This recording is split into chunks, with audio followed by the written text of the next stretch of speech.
All right. Oh, boys. Oh, boys. You don't even know what's coming right now. BBL Drizzy. Uh-oh. Let me add you back in.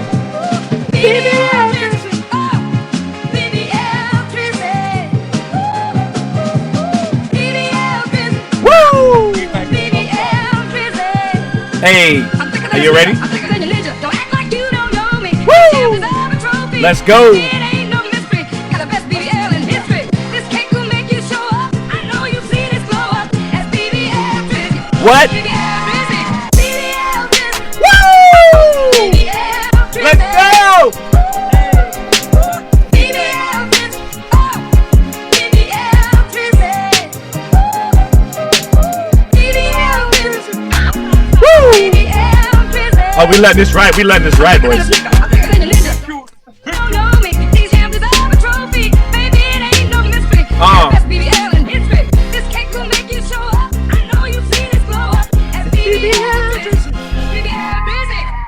Oh. Oh, I thought I had a verse for you, Dan. Yo, that is absolutely fire. I should have written some bars for that one. You should. I've been listening to that on repeat since Saturday. I've Oh, only heard it twice, and it's been in my head constantly on repeat. oh, Then. it's the greatest thing. It's the base, and this is not anything to do with Drake at all. This is no diss to nobody. This is just the greatest soul beat that I have heard in years, and I just want to play the original real quick, and then we'll get back to it. Can you explain what you're about to play for people? Oh, okay. So if people don't know, or should I? Maybe I'll play it first, and I'll explain it to them. Fuck them. People can listen. Okay. Just enjoy it, and then I'll tell you. BBL Drizzy. BBL Drizzy. Hey, let's go. BBL Drizzy. BBL Drizzy. BBL Drizzy. BBL Drizzy. I'm thicker than a snicker. I'm thicker than your ninja. Don't act like you don't know me. These hands deserve a trophy. Baby, it ain't no mystery. Got the best BBL in history. This cake will make you show up. I know you've seen this glow up as BBL Drizzy. BBL Drizzy. Yes. I'm going in No diddy. titty. I'm going in no diddy. I'm going in no diddy. Oh, gentlemen. Unbelievable, man. Welcome to Bad Habits. Pretty fire. It's pretty fire. It's gotta be one of my favorite things Yeah. I've heard in so long. Me and Tiff will wake up in the morning the last 2 days, but just being like, it's it's nonstop. It's unbelievable. So I want to open the episode with that because we can play it because of how it went out. So I was like, okay. I've also heard Kendrick took all the royalties off his Yes. tracks. So we that he can get play- reacts. Yeah. So technically, we could play it. tracks. We could play it. That's kind of cool, eh? I think we should play them. I think a lot of them are fire. I think we should go through. Let's do it. I mean, Best BBL in history. let's I like the idea of that. I didn't even think about that because now this is like the first time any artist has done that, which is cool because that means they're really playing the game. I think Drake should do the same thing because that would be that would be sick. So we're just gonna have balloons the whole episode, huh? I don't understand. You haven't correlated why it's Well, doing he it. did the hand gesture. Yeah, I'm trying to figure out what. Oh, I don't know. like, Maybe it's, I don't know. yeah, I don't know. It doesn't make sense. I It don't must be a word. Anyway, know. there's got to be something. So look, people, balloons are fun though. balloons are fantastic. So it's going to be a fun episode. So Dan and Nosh are in Toronto, which is great. Last time Dan was here, so look, Dan is just a little fucking slut in everyone's crib. I love to see it. I'm everywhere. I'm Lingering around town. I'll be in your house next week. I'm Oh, everywhere. let's fucking go. So, this past weekend, I don't give a fuck if you are an old head, a young head, an experienced with beef. I think the three of us can absolutely agree that this was the most exciting, fun, crazy weekend in any hip-hop beef in history, period. There is no comparison. Nothing that we've ever seen is like this. This is so fucking crazy. Yeah. And like, it's almost, I kept thinking to myself, like, maybe we should have an emergency pod. I'm like, you can't. Someone's just going to drop something. Like, Something else would happen. I saw a bunch of tweets. People were like, May 3rd, mark the date in history. It's like, it is insane. Like, what? Like, to think, like, last week it was just Euphoria. Oh. It was Push-Ups and Euphoria. Now, And when we we- have, like, we literally have, like, 2 EPs. Oh, Like, Euphoria dropped on the day we. The on day the we. we done the pod Yes. And we I have. saw a YouTube thing. Somebody's got like all the songs back to back. It's 49 minutes long. back to back. That's an album. That's not an E EP. Somebody in the comments was like, "We've got a fucking collaboration album at this point." Like they've just outdone themselves. Like unbelievable. I saw someone on Twitter. He'd done a custom playlist of only Drake's on iTunes, and it was literally a 6-song EP. I was like, good. what the fuck? Like, it's insane. We are blessed, and I feel like I want to start off and just acknowledge that because I know here part of the fun is all of our arguments and everything like that. But we got to be honest, like this is crazy. The focus is on lyrics for once in hip hop. Again, battles are the best because it's only about the bars. People talk about it's just lyrics. So any older head who is a bit more lyric focused like us, like. Or anyone, just period. You can be young and into lyrics. Like, you know, you got to be grateful. Like, even if you're not a big fan of Kendrick or Drake, these guys are giving us the most. I was high out of my fucking mind the last 3 nights, and multiple things happened every single night when I was high, particularly Friday. Yeah. Friday was insane because it was dead. Friday was fucking crazy. That is like Friday, I couldn't believe what happened. I couldn't believe that. It's so crazy. Yeah. Family Matters, then Meet the Grahams. Grahams. No. 6:16 in LA in the morning. That is true. Then in the evening, Dan's like texting like, "Yo, Drake dropped." Then Family Matters dropped, and it was a 2-part. It was a part on Instagram and the fucking 7-minute video. First one with a video, fucking incredible. Then 15 minutes later, I think it's 15 minutes. Meet the Grahams dropped. We're like, what the fuck? What the fuck? Then Saturday night, Not Like Us drops. And what? That's 3. We get an album from Kendrick every 5 years, and then it's 3 songs in 2 days. He doesn't do this. Then Sunday night, the Hot Pot 6 drops. No, and Saturday morning, the BBL Drizzy drops. Yeah. So then it's like, hang on, 1, 2, 3, 4, 5, 6 songs. It's just, we are living through history. Once again, I just really want to say, and I got an initial question to start this off because I want to set off, but I really want to make sure. I feel like it's united a lot of people. I have seen a lot of just typical like hate on stuff, which is kind of annoying to me. Like people, oh, these fucking mainstream artists doing. I'm like, yeah, cool, but it's like it's bringing focus to rap, it's bringing focus to bars, and if you're going to do it, the 2 best rappers, skill wise, in the mainstream. Are going back and forth, very aggressive now, very hectic, mean, savage, lots of accusations with mostly zero proof being thrown around, which is something we'll talk about. But Jesus Christ, man, like if you're hating on this, I just feel like who's going to impress you? Like what do you want? Enjoy things, you know. You don't want to enjoy. Just like even if you think the beef is petty, it is petty. It is petty. Let me enjoy. Who cares? It's petty. I want to enjoy. What'd you say? 50 minutes of music we got for it? Plus plus memes. It's a beautiful thing. So my very first question to set this off. So we're not going to do the bar of the day because we are going to do 6 lyrical breakdowns today. I already have all of the tabs ready to go. Super excited to go through the lyrics because I haven't even really seen like the Family Matters one had the lyrics on the screen. Really appreciated that. So I've seen those lyrics, but a lot of the Kendrick ones I haven't even looked. I kind of waited to do it in detail here. Pause. So. My first we are going to do a TMF Classic album review. I don't know whether we should do that in the beginning or whether we should use that as a break in the middle because there's so many lyrical breakdowns or something. It might be a little break. It'll only be short, so. That's what I was thinking. That won't be short. It's a short project. It's actually an EP. It's got less amount of music on the thing we're going to review than these fucking songs that we're talking about.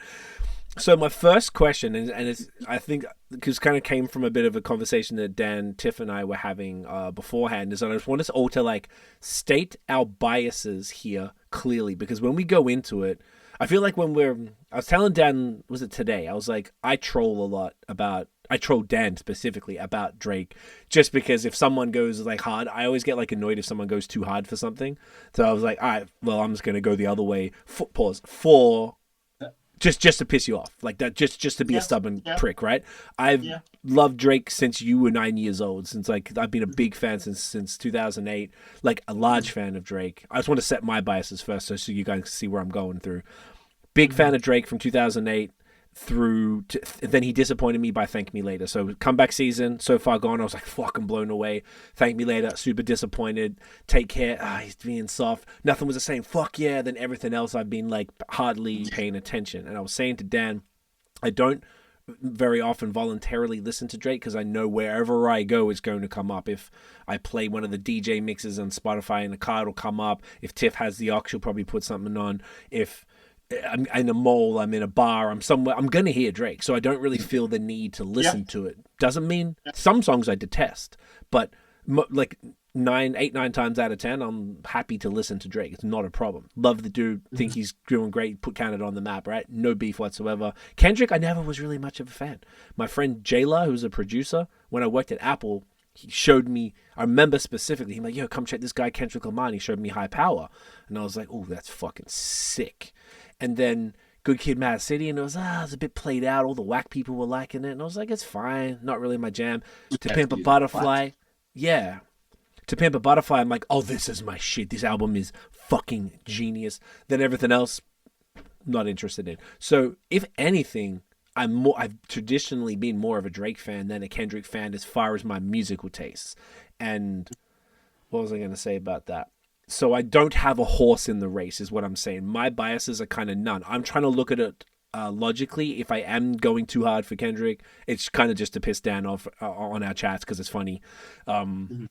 And I tend to not really like the Drake stans. I think they're kind of all wankers who don't really know much about rap, and they're just all the mainstream people, where like the rapidy rap heads tend to overrate Kendrick too.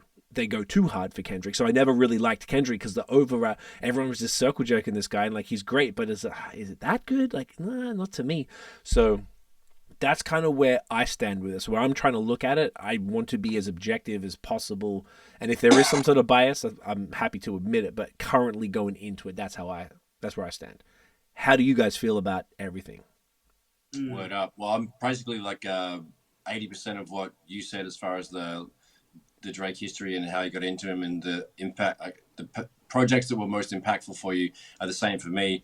But I also I'm more like I liked Kendrick a lot more than you did, and I liked Good Kid, Mad City didn't get ruined for me as much as it sounds like it was for you, because you know those dickheads can really overplay things and ruin and give it like a thing. So yeah, I always valued Kendrick as an MC, like his Untitled album. There's lots of little gems he's got, and obviously Mr. Morale's like a bit of a misstep. Some people don't like that kind of like conscious substance kind of thing, and then Pimp a Butterfly is just perfection as well.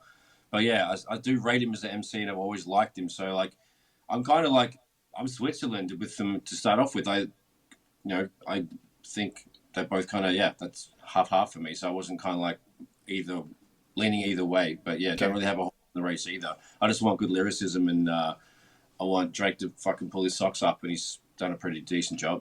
I'm similar. I genuinely think Drake is my GOAT, but I'm all here for if he gets washed, I'll be like, you know what, fuck it, he got washed. I don't care.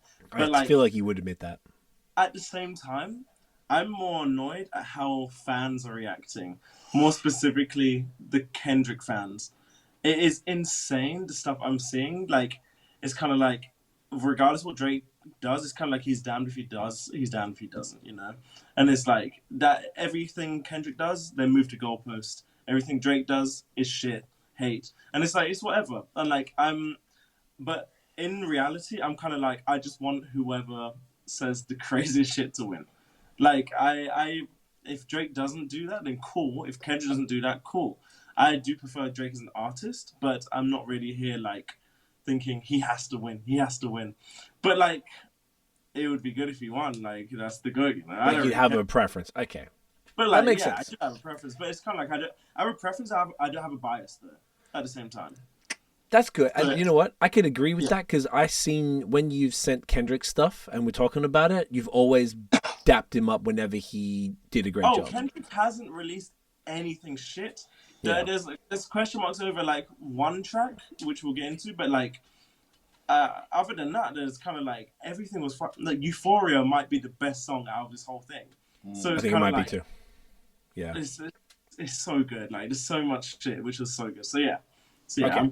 I'm similar in that sense. So we're all okay. We're all relatively. So essentially, like it's like you have more of a preference, but not a bias, which is completely fair. And I just want to set that tone so when people hear all of our responses to stuff, I feel like when we comes down to the lyrical breakdown, we're all pretty like, "Yo, that's sick." Like none of us were going. I noticed that like the last, I guess, 2 weeks, probably of doing this, that we're going through it and now we're all pretty equal. But I just want to set that because if people are listening and watching and they're like, I think it's nice to have like an obvious like this is where we're coming from type shit, and that's good. I listened to like a couple weeks ago. I think I mentioned I might have told y'all, but I can't remember if I mentioned it here. But we listened back to Views. If you're reading this, too late, and we started listening to What a Time to Be Alive. And getting back to those albums and remembering what was dope about it. And on the weekend, we listened to Section 80, Good Kid, Mad City, and To Pimp a Butterfly. And because Tiff didn't listen much to Kendrick, so she's like, I understand him now, because she wanted to get it, and we wanted to remember what we liked and didn't like about Drake. So I feel like because of all of this, we've revisited a lot of the music to sort of get a bit more freshened up and like remember what we liked and didn't like, because they're not two artists that I, like I was saying, constantly play. So that's great. So with that in mind, should we either? I think we should just get right into it. Yeah, we Just dive should in, go buddy. chronological order. So Go 616 in LA would be the first one, yeah? Aye. So that's what I have that right here. Let me go here, a bit of screen share action. Okie dokie. So now, Kendrick's first song. This was Friday morning, Friday, May 3rd, in the morning. The cover art is a glove, a Maybach glove on some sort of background. And people, maybe I should go down here and see if it talks about the cover. Okay. The cover art for the song is cropped from a larger picture, which originally served as cover art for Meet the Grahams, which we'll talk about shortly. It featured a glove with the Maybach logo on it, which shares the name with, I guess, Rick Ross's Maybach Music. Interesting. And Ross dropped the diss track. And that's all it says. Also, I think it's the glove that he was wearing in the Tootsie Slide video. That's the one. I think you're correct. I was waiting for this to say. It said, okay, so then the next part is the title of the song. It's called Six. So it's basically taking it'll probably say this. 616 in LA is the title of it. Now, there's a lot of references for the title for what it means. 616, so June 16th. The TV show called Euphoria, that Drake is a executive producer on, that premiered June 16th, 2019, and the implication there is that, it's a show about high school students, and he's accusing Drake of liking young girls and doing high school things. June 16, 1994 was the same date that the O.J. Simpson murder trial was submitted in LA, so probably saying, and then the black glove, and O.J. had, glove doesn't fit. So probably saying he's going to, some sort of murder. Kendrick is going to murder Drake. There were other meanings. June 16th is Tupac's birthday, 1971. So that was obviously Drake used the AI in Tailor Made. And Father's Day will be this year. And obviously he's accused Drake of not being a father, not being around for his kid. And there you go. And June 16th was the date of Kendrick's first show in Toronto, which is funny. And then the other thing is the show was co-produced and co-written by Jack Antonoff, who is known for collaborating with Taylor Swift, and that is Drake had obviously suggested that the only person he's scared of is Taylor Swift as far as music's concerned. Like he would move his album for Taylor. The sample, Al Green, What a Wonderful Thing Love Is, but it's a fucking bot, this one. And it features Drake's uncle on guitar, which is crazy. And the sample at the end, it sounds like it says Boy Wonder, which is obviously one of Drake's producers. Yeah. So that's all the facts about the... Fuck, Genius is so good for this, eh? Yeah, ridiculous. So basically, let's just go from the beginning. So the intro is lots of R's. It's survival. I think somebody lying. Smell somebody lying. I don't see no fire. So immediately saying, coming back to the Tailor Made and the push-ups. Sorry, Euphoria was in response to push-ups. This is in response to Tailor Made, I guess. Yeah, I assume so because Euphoria dropped after Push Ups and then Diss dropped after. It was the third song in the whole thing. Tailor Made was 3, right? Was third. No, Tailor Made was third. Fourth was Euphoria, and then this. Yeah, because it was Tuesday and then Friday morning. So this dropped directly after Euphoria. Yeah. So all right. It's interesting the way he sets this up as well. Like he's describing Drake as this was like the shit that Kendrick's kind of more known for. And this is probably what the people you were talking about, Dan, who were getting all like the hella fanboys and shit. Yeah. Off-White Sunseeker at the marina. Fuck a phantom. I like to buy yachts when I get the fever. So Off-White is like a primary color of yachts, but also biracial ethnicity, and then Virgil's fashion house. Sunseeker is seeking the sun, attempts to tan your skin to a darker shade because they've been calling Drake white. Okay, interesting. And sorry, dude. Sunseeker's a yacht company. I think it's a luxury yacht company. Ah, there you go. Perfect. And flying comparing Drake to Icarus as well, flying too close to the sun, who lost his wings, because that's what Drake's doing, getting too close to Kendrick because he's going to shoot him down. And it says, at the marina is a homophone for at them arenas, having Drake doing concerts, okay? And yes, you're 100% correct, Nosh, the luxury yacht company. Fuck, there's so many. And then Sunseeker could allude to the rumors of Drake getting help from Daylight, the battle rapper Daylight, who wrote back-to-back for Drake. Oh, interesting. That's a deep cut. Didn't know about that. This is my biggest issue with a lot of the Kendrick fans as well. It's kind of like they get deep. Everything's a bit too deep. Yeah. So 616 is also Hitler's. When Hitler done this, okay, that's not the reason why he done it. But like, sure, like if you want to say that, sure. They've done that for Kendrick for 10 years. Too much. It's too much. A little too much. And I can understand your annoyance with that because it does get a little bit like, guys, relax, okay? Yeah. To me, it didn't piss me off. It was kind of funny because it was so obvious that it was stupid and that people were just reaching so bad. But there's probably a lot of people who believed it too, I guess. Oh, yeah, especially now. Okay, now it's like, Jesus Christ. Now he's talking about fuck a phantom, I'll buy yachts. And then it's talking about what a phantom is and stuff. And I don't even know if I'm really... Okay, whatever. Back to first line. Yeah, back to the first line, because otherwise we'll be here fucking forever. Wine cooler spill on my white t-shirt, the sightseer. I don't know if that, I guess it's just sort of positioning Drake as sightseer is a paper shooting target range. Oh my gosh, I wonder if they're making stuff up here too. Hey, buddy. There's a lot of reaching going on. Just skip over, just do the all right lines. Yeah, okay. We'll go through the ones we know about Drake. Gotcha. Trifecta, money, morals, and culture. That's my leisure. My visa, passport tattered. I show up in Ibiza. Double entendre. Because metaphorically tattered because of these abroad. Okay. I tattered your passport up. Now it's looking like an arm sleeve. Okay, so Drake said that. Okay. Whatever. Lucalis dwellings in Brooklyn. Just booked me some pizza. Maybe that's got something to do with Kendrick being in New York. Being that Drake said he was in New York now. Because that's what he's saying. He just wants some pizza from a place. Okay. Who could reach us? Only God could teleport this type of freedom. God, my confession is yours, but who am I if I don't want to go to war? There's opportunity when living with loss. I discover myself when I fall short. I feel like these are all probably no point going too much into all this, right? Because it's not really big enough yet. Yeah. Okay. Raise my hands to a fallen sky. I fantasize. Me jumping planets immortalize. I correspond. Don't know why that doesn't rhyme. I correspond. I think you said it funny. 3 angels watching me all the time. I wonder if that's... Okay. 3 angels, Kobe, Tupac, and Nipsey. Okay. Or West Coast dudes. Yep. Put my children to sleep with a prayer, then close my eyes. Definition of peace. Tell me who gonna stop me. I come from love. Estelle, cover my heart, then open me up, which channels the spirit of Estelle, a lost... Okay, maybe his grandmother or something like that.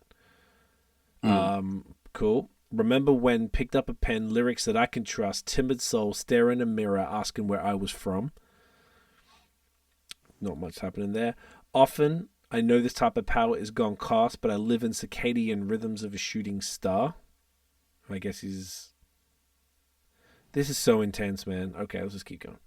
I forgot this last time that all of these people, it's these fucking people on Genius. These are probably Kendrick fans that you're talking about, Dan. Like, Yeah, they're going It's a off. lot. They're It's going just like, off. you know, not every line means something. They're doing the most. Sometimes they just rap because it sounds good. Like that does happen always too. means something. Kendrick I don't is know pretty if- deep. Like, Yeah. I think people like are really looking for dissection to expand every line. Yeah. Too much. It comes a little overkill and it's exhausting. The mannerisms of Raphael, I can heal and give you art.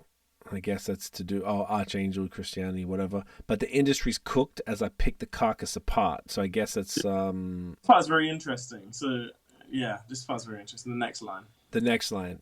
Yeah, somebody's line. I can see the vibes on AC, which is academics, famous Drake stan. Even he looking compromised. Let's peel the layers back.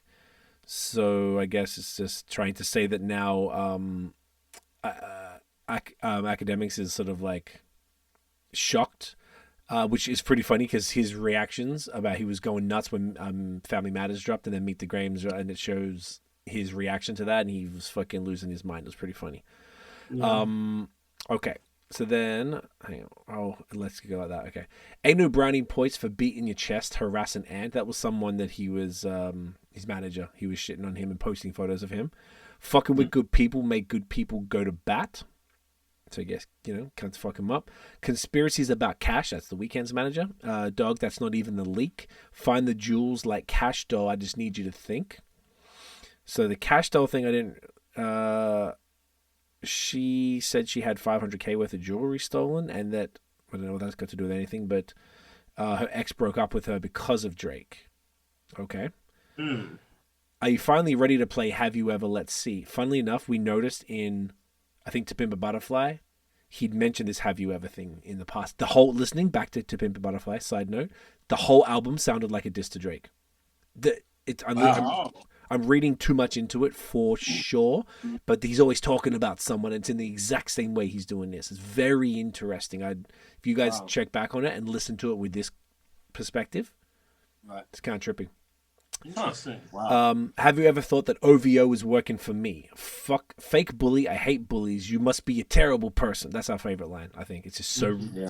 It's so. Fucking hates him so much. Imagine It's so good. Like, saying he doesn't even need to say anything fire. It's just like the hatred in his voice is amazing. that's part of like- what makes this entertaining because it's real. Yeah. And It's real. It's real. I don't know why that line more than anything else makes me laugh more than anything, like because it's so, like what a thing to say to someone. You must be a terrible person. Like You must. everyone inside your team is whispering that you deserve it.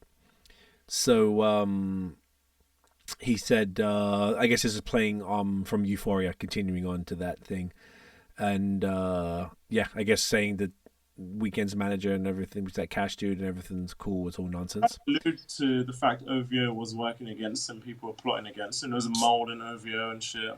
Yeah, it's continuing that. Exactly right. That theme from the last one. Can't Tusi slide up out of this one? It's just going to resurface. Probably meaning like you're going to have to. You didn't acknowledge any of the last accusations, so you can't fuck around. Oh, good boy. Every dog have its day. Now live in your purpose, which I guess is the coming back to the For All You Dogs thing. Now, it was fun until you started to put money in the streets, then lost money because they came back with no receipt. So that's saying the rumor that Drake was putting $100K out to get info on Kendrick. I'm sorry that I live a boring life. I love peace, but war ready if the world is ready to see you bleed, which is pretty gangster. The Elohim KTW. I thought KTW was Kill the World. Kendrick the Warrior, King of the West, King of the World. Oh, it's from I don't even know what that even fucking means. Okay. Oh, it's God in Hebrew in the Old Testament. Oh, okay. That's nuts. So that's probably referring to the Jew shit. No, you can't sleep. These images should trouble you. Know the wires in your circle should puzzle you. So maybe wires people are listening in, saying they're stitches and shit. Snitches and stuff. If you were street smart, then you would have caught that your entourage is only to hustle you. So I guess it's continuing once again. Keep saying the same thing. Is like this whole tune is like really alluding to the fact that OVO has a mole. Yes. And someone is in there leaking information and working against him. Correct. 100 dudes you got on salary, which is just saying this is any proof of it. Oh, what Drake was talking about. Maybe it's the 100 dudes because some of them are ghostwriters, and Drake's admitting that in the Rap Radar interview. That's fine. 20 of them, and 20 of them want you as a casualty, and one of them is actually next to you, and two of them is practically tired of your lifestyle and just don't got the audacity to tell you. I think that can apply to almost every big rapper who moves with people. Like Kanye has terrible people around him, it seems. So whether that's true, this is complete. Once again, just saying all of it, there's essentially no proof about anything in any of these songs. Just want to say that. Like, we'll point it out when there is, but I would say essentially none, maybe a little bit, some circumstantial, some it's hearsay. But there's a lot of he said, she said in all of this stuff. Like, they're just saying stuff. It's very interesting. But let me tell you some game, because I can see you, my little homie, you playing dirty with propaganda, it blow up on you. So maybe saying little homie because his nickname's the boy. Okay, because I would have thought, I don't know who's older. Probably, I would have thought that Drake is older. But anyway, you're playing nerdy with Zach Beer and Twitter bots. I don't know who Zach Beer is. So this is interesting. So he's saying, so I feel like they're both accusing of each other of having fake comments. Yes. Because I've seen comments I've seen people put screenshots on Twitter about Kendrick's comments all looking fake on his thing, and it does look fake. It's weird. It's very weird. I wouldn't be surprised if the labels did it for both of them. I don't know if they would have done it because labels do it with fake plays on Spotify. So that's interesting. Who is Zach Beer? No clue. Google it. Okay. Zach Beer. I'll Google it. Oh, here we go. Never mind. I just had to scroll up. Is a well-known figure in the nightlife and entertainment scene in LA. He's often seen at high-profile events and parties, including Drake. Okay, cool. But your reality can't hide behind Wi-Fi. Your little memes is losing steam. They figured you out. I guess it's probably talking about all the different, the stories and all the shit he's been posting. Post a lot. Yes. Your forced opinion is not convincing. You need a new route. I guess he's saying he's got yes men who, like academics and stuff who say to stand up for him anyway. It's time that you look around on who's around you before you figure out that you're not alone. Ask, what would Mike do? So the Mike line, I don't really know what I'm trying to skim this here. There's so much stuff. It might allude to, that's what I read. Man in the mirror, like Michael Jackson, Man in the mirror. What would he do? Look in the mirror, look at yourself. Because that's a theme that Kendrick did have in one of the other. I think in Meet the Grahams. I think he was talking about that. So, yeah, that's this one.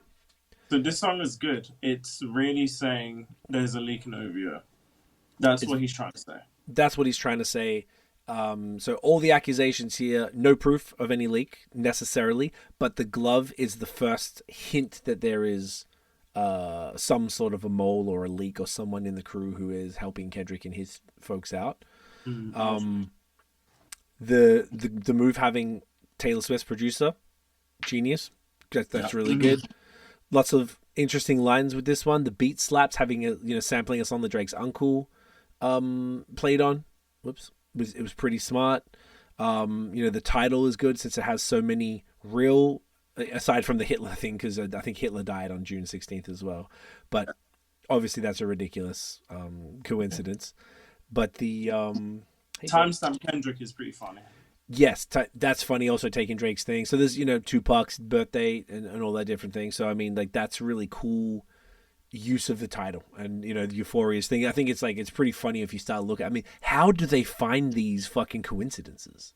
I don't understand that. That's the thing. There's only so many you can find, so I don't believe a lot of them, but I believe there are defo a lot of links, and he's doing some of it on purpose. I think they're all true, but I think the ones that they intended were very few. It wasn't like 12. Yeah, exactly that. That. So like, you can't, if Hitler died that day, he died that day. They might have been like, oh fuck, that's hilarious. What a coincidence. Yeah. So, okay. Then the next release song, we're moving up to Drake stuff. Now, do you want to go over, there's 2 parts to Family Matters. There's the actual song. There's 3 parts. What's the third? Wait. Oh, no. I'm talking about the one he posted only on Instagram. which is We'll do the Buried Alive interlude as well. Let's do both because Okay. I think the interlude is fucking fire. yes. So because he put Family Matters, I didn't even realize it was called Buried Alive Part 2. So maybe we do that one. So I didn't realize until I found this after. This was the track that he posted to Instagram with this cover to promote the Family Matters song. And it's actually, and I was like, why do I know this? And Kendrick featured on Take Care on an interlude called Buried Alive on Drake's album where Drake didn't rap on it. It was just Kendrick. So Drake, obviously it's his beat. So he took the beat and then he imitated Kendrick's whole thing, rapping as if he's Drake, but in Kendrick's complete voice and tone and everything. And honestly, it's pretty fucking funny. Like, I enjoyed it because if you listen to, you got to picture this in Kendrick's voice because I don't think we can play it. But if you were in a pine box, and he did the little ad libs, exactly how Kendrick did it. That shit cracked me up every time. So it's like, it's pretty hectic. And everyone was saying Kendrick was saying hectic shit. Drake has mentioned multiple times, I want you dead, but never got called out for it. Like everyone was always calling out Kendrick is savage for saying Drake. Drake said the same fucking shit multiple times. Yeah. So this was, I think, the first time though. I can probably read this without really going too much because it's just really, I think it's pretty straightforward. If you're in a pine box, I would shovel dirt on top. I'd play this record on repeat. Pete, you always been a bitch to me. And then repeated that. And at the end, it'd have to be here we go. No, if he was in a pine box, I would still be in my spot. For you to make it to the peak, it'd have to be the death of me. So that's pretty straightforward. So he's changing that. Looking in the mirror, still embarrassed. Stop talking how you're going to spare us. React like an infant whenever I'm mentioned. It's like you need tension to always get attention. You always said how you want to bury me alive. Jealousy disguised as your motherfucking pride. Took you on your first tour with us, trying to catch a vibe. Oh, I was headline. You were standing on the side, brought you and that other hoe along for the ride. It was Kendrick and Rocky on Drake's 2012 tour. I didn't know who it was. Okay, makes sense. First time people lined up for your ass. Now you're saying two pussy boys getting out of line, which I guess is Kendrick and Rocky. You've been hating hard for a very long time. It feel like Twitter ghostwriting your reply. Now that's about, everyone was accusing Kendrick on Euphoria of just taking all the themes that people had said on Twitter and then spilling it out on there. Because this wasn't in response to 616. It was both the songs that Drake, this Buried Alive Part 2 and Family Matters were in response to Euphoria, not Meet the Grahams, because that came out afterwards. Streets out here talking like at least a dude tried. It's how you felt in 2011. Why we wasting time? Dreams come true, Crody. This is where you die. So this is very obvious. Song's called Buried Alive. And then the gunshot after. That made it pretty hard. That was a cool thing in the end. Once again, Drake talking hard like that is interesting to me. I don't love it because I know he's not really about that, but it was hard. It was fun to listen to. So look, it's how you felt in 2011. You don't like you like Drake with the melodies. Yeah. I like the fun stuff as opposed to give me Massive, like the dance song as opposed to but I like the rapping. Just don't try to be, I don't love it when he tries, because it's like if I was rapping and saying some hard shit, you'd be like, shut up, dickhead. You wouldn't buy it. So that was that one. Now this is actually the Family Matters song. So this was a 7-minute video that he dropped. And I skimmed something before and found out why it's called Family Matters. So aside from talking about family, obviously, they both started talking about each other's families a lot, which is when shit starts to get messy. Then he... Okay, so he put, Denzel Washington on stories and stuff, like, I'm going to kill each and every one of you. Then the only disappointment to me is that I only get to do it once, which is pretty funny because he was Denzel saying that to a bunch of dudes, so that was good. He posted a picture of caution tape and then a photo of an owl looking at a red button because he keeps saying I'm going to hit the button, when he's going to shit on somebody, really damaging info. The other part, so the song is in 3 parts. The first part is there's no rapping there's no performance scenes. It's just stuff. So basically they're saying they got the exact van used in Good Kid, Mad City on the cover. I thought it was the same kind of van, not the van. I just same kind. It wasn't the same color. Yeah, I didn't think it was the exact same, but if it was the exact same, that's fucking That's gangster. crazy. If it's To the bring it exact to same. Toronto as well. Yeah, 'Cause he was driving to Toronto, like on the Gardener. Yes, on that shit. So I don't know what I just thought they just got a car, like got the same one. I didn't even think it was the same color. So, all right, had that one, and then they crush it in like a junkyard. Cool visual, very dope. Second part, then he's talking about everyone. Then there's like a Mercedes hearse with lit up, and it's like talking about burying everybody. Then Drake actually in the last part goes to New Ho King, the Toronto restaurant that Kendrick mentioned in Euphoria. And then they've got the owner posing with Pharrell's jewelry, which he had said in Meltdown off Travis Scott shit that he melted the jewelry of your boss, meaning Pharrell's Pusha T's boss. So I've got it, but he obviously didn't. He bought the jewelry and now he's like flexing around with it. Don't know why Kendrick was standing up for Pharrell or what the tie there is. Do you guys know? No, I have no clue. Tiff and I were trying to wonder too. Pusha T. I assume that. So maybe it's just like a little side jab you just in there. You're like, oh, fuck these guys. But also, in case you forgot, it's fuck him too. If that's the case, very funny. I want to see Kendrick and Pusha over the BBL Drizzy beat with Rick Ross. God, that would be ridiculous. Dude. They need to do something with that. That's a game changer idea. So this is the shit. You see here, the TV show Family Matters. That's why it's called that. And they said because Family Matters is set in Chicago, and Kendrick was born in Chicago, and then very briefly lived there before he moved to California. Just like Kanye was born in Atlanta and then moved to Chicago. So that was apparently a response, a reference to that, which is fucking hilarious. I love that. I love that so much if that's true. That's solid. These are the details. So, all right. So this is like 3 songs in one. Yes. Because I've been seeing a lot of people saying, okay, now all the dust is settled and everything. This is the best, like the last 2 minutes, the third part of Family Matters where he's in New Ho King. That is the best song out of everything. I think you might be right. This is the bop. This whole shit is a bop. Let's not front on the first 2 parts. This whole joint is a bop, and we were all watching this like, yeah, like the whole fuck, because we just got Kendrick's, like, understand, what time was it? Like fucking... It was like 11 p.m. or something. 11 p.m. It was late.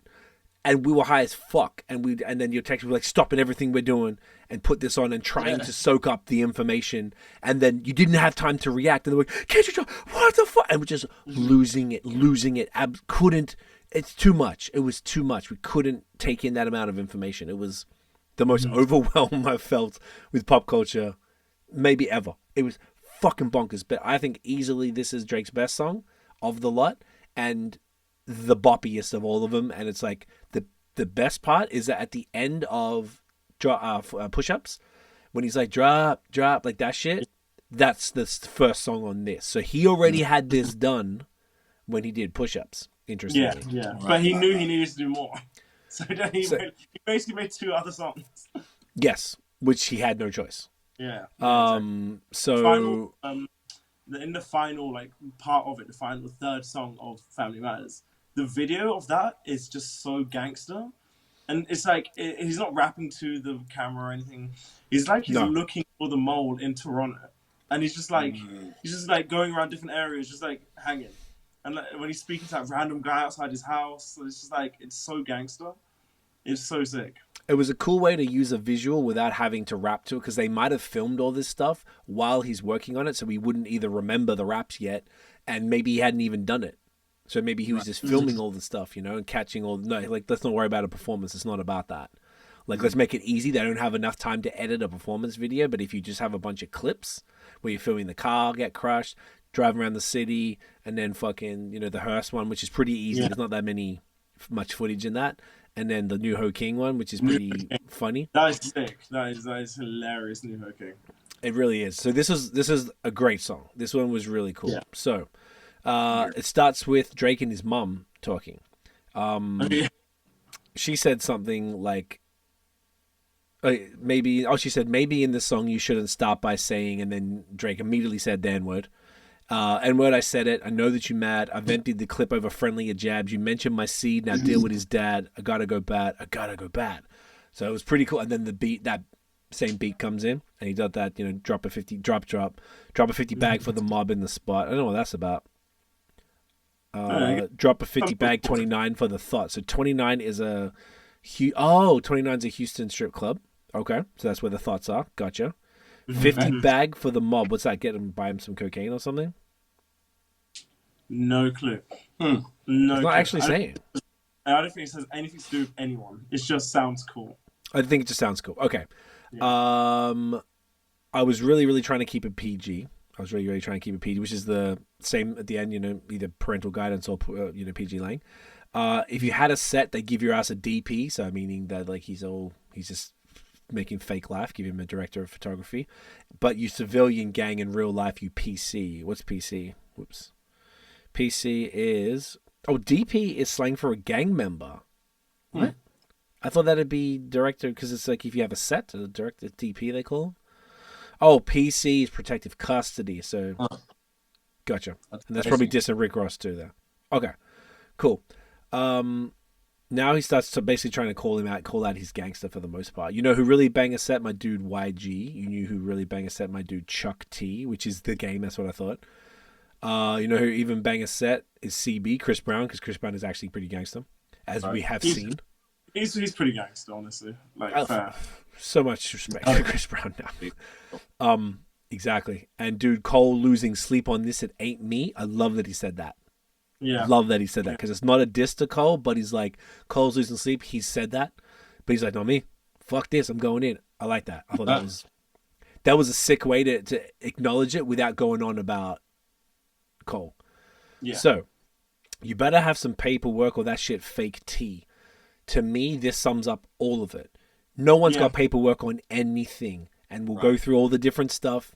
There is nothing at all that would prove without a doubt that this happened. It's entirely no hard evidence on anything. On anything on either side. And they both keep doubling down. It's starting to get annoying now. If they don't come, there's only one thing I've seen receipts for, and that was the cease and desist. And it was like from some lawyer, and then you have to trace back. Kind of, yeah.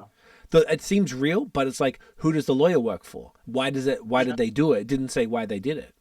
There's probably It could be sample clearance. It could be anything, like it's not necessarily Drake was trying to get the song taken down. It wasn't harsh enough for him to get it taken down. So I don't believe that doesn't make sense to me. It just doesn't add up. I don't see why he would do that, because that is what started everything lately.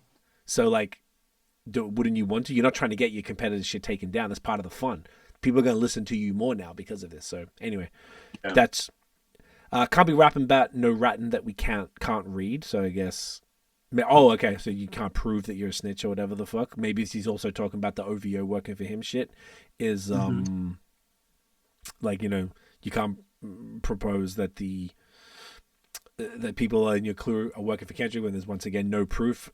As but then this was released before the full picture came out. But there's also theories about that, which none of them add up. Anyway. I mean, it's true. A dude slimed me for my AP, which I think is a watch. He was robbed for his watch. Gotcha. This is the New King thing, right? This was this was someone who walked up to his SUV on Beatrice Street, maybe in LA. Oh, okay. And they gave him because when Kendrick referenced New King, I assumed that he was. He also got robbed there. He did get robbed at New King too. So poor Drake getting fucked. Just how Metro's dude slimed him for his main squeeze. So Metro's friends fucked his chick, which is probably Future or something. Out here begging for attention. Dude, say please. Okay, trying to say he's nice. Always rapping like you're about to get the slaves freed. People were vexed about this. Yeah, people were vexed. So it's not wrong. He's not wrong. Mean, is the way it was Drake? I don't think Drake meant it in really a bad way. Music sounds like higher learning. That's what it sounds like. Yeah, that's what he's saying. You're acting like an activist is make believe, but you're saying he's fake, standing up for a good cause, but he doesn't really believe in it. That's what I imagine he's saying. Maybe even like, there you go. He's saying he's like, To Pimp a Butterfly is more of a shallow aesthetic. Wow. That's so interesting. You don't even go back to your hood and plant no money trees. I guess that's saying like, oh, he doesn't go and like donate to things to help make the hood better. Say you hate the girls I fuck, but what you really mean. maybe saying he hates women or something like that. I've been with black and white and everything that's in between. You the young black messiah wiping up a mixed queen, and which obviously is because they're all making fun of Drake being mixed, which obviously he's with a mixed chick. And hit vanilla cream to help out with your self-esteem. I imagine this is referring. Oh, he sleeps with white women. Okay, because he's saying he's cheating on his wife and stuff. I thought the white cream would be vanilla cream is the skin bleaching stuff. Maybe not. Oh, interesting. Wow. That doesn't make any sense because he doesn't bleach at all, obviously. No. On some Bobby shit, I want to know what Whitney need, obviously referring to Kendrick's missus. Or that puppy love was over in your late teens. Why you never hold your son and tell him say cheese? I guess not taking pictures. We could have left the kids out of this, don't blame me. You a dog and you know it, just playing sweet. Your baby mama captions always screaming, save me. You did a dirty all your life trying to make peace. I guess that's the cheating stuff. And now I think he's talking about beating. And one of them little kids might be Dave Free. So Dave... He doesn't say that. He says Dave Free. Sorry. Okay. So you have to hear his name for a good 5 seconds there. Got five minimum. So Dave Free is Tiff just texted me saying H3, which is like a podcast she used to watch, covered the beef, which means it's really gone mainstream because these are not of the culture people, which is pretty funny. So Dave Free is I think co-founded the PG Lang with him, and they're saying that Dave Free impregnated his wife and now his kid is that. Absolutely zero proof of this. Funny, zero proof. Don't make it Dave Freeze. Because if your GM is your BM secret BD, then all of this is making plenty fucking sense to me.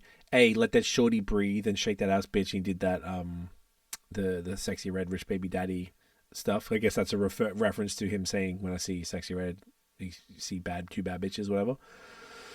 Well, not that kind of free, because he said shake that ass for free. Not that kind of free. I'm talking about my dude Dave. Okay, yeah. Your man, a little K, we call that shit a mini Drake. So I guess it's saying, okay, Drake, whatever. He always said I overlook him. I was staring straight, calling him short again. These bars go over Kenny head no matter what I say. Short. I know you like to keep it short, so let me paraphrase. This is very battle rap, like over the top part of it, but it's funny because he's doing like multiple bars in a row about the same topic. Knew it was smoke when Abel hit us with the serenade. Dude said, almost started reaching for my waist. I guess that means he was like almost went to get his gun or something like that. Anyway, then he does the hook again. Now this is part 2. It is pretty funny how he made a diss song and it was fucking he was singing. It's fucking hilarious. It's wild to me. That is so funny. It's very crazy. So that's part 1. I think it's saying here that Drake could be suggesting that Abel displayed homosexual behavior around him by motioning towards his waist and pants. Yeah, I heard about that as well on Twitter. I saw that. Interesting. Wow. So that's the other one where he said that your music gets... Sorry? I've heard. Apparently Abel's gay. I think they're all gay. I think every single person who's successful in the Hollywood, in music, in entertainment is gay as fuck. Yeah. Now, there's anything wrong with that. You love dick, but just don't pretend. You know what I mean? I guess that's the point. All right, so now this is the switch up, the beat switch. Let me stop playing around. Let me take this shit serious. Dude is a joke. I take it serious, though. Then he's like, if Drake shooter's doing TikTok, realest shooter, which is a reference back to the Baka thing, realest shooter in your gang, that's P's brother, y'all getting shot. Oh, that Preem's brother, who is a real shooter. Okay. Can't listen to the stick talking falsetto. Save it for a hip-hop dude. That's funny. You don't even be at home, dog. You a souvenir at the gift shop. Okay, I guess that means that like he just comes to Toronto and then leaves. Still mad about that one hoe. We ain't even fucked. I just lip lock with her. So that's Bella Hadid, which is Weeknd's ex. Apparently, Drake was with her shortly after he broke up. Drake has to stop doing this. I think this is really causing all of this shit. The women stuff.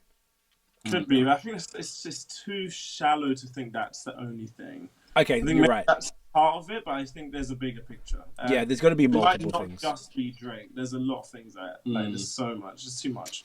Yeah, that's fair. I get active when it's wartime. I ain't even let my dick drop. Okay, I guess he hasn't really started yet. When what the fuck I heard Rick drop talking something about a nose job, and I guess at the end of every line is the N word here, so I'm just keeping it like that. And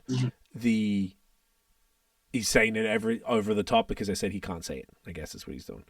Ozempic got a side effect of jealousy, and doctor never told Joe. I don't really even know if Rick Ross is on Ozempic because he seems like he hasn't lost enough weight. But I think it's because he made that joke when he texted his mum saying, "Oh, he's on my and he's just jealous and he's making him go loopy." So I think he's just making playing it up. Okay. Put a dude in the bars, let a dude rot, kind of like your old job when Rick Ross was the CEO. House sitting on some land. That's a good one. That's a good one. Yeah.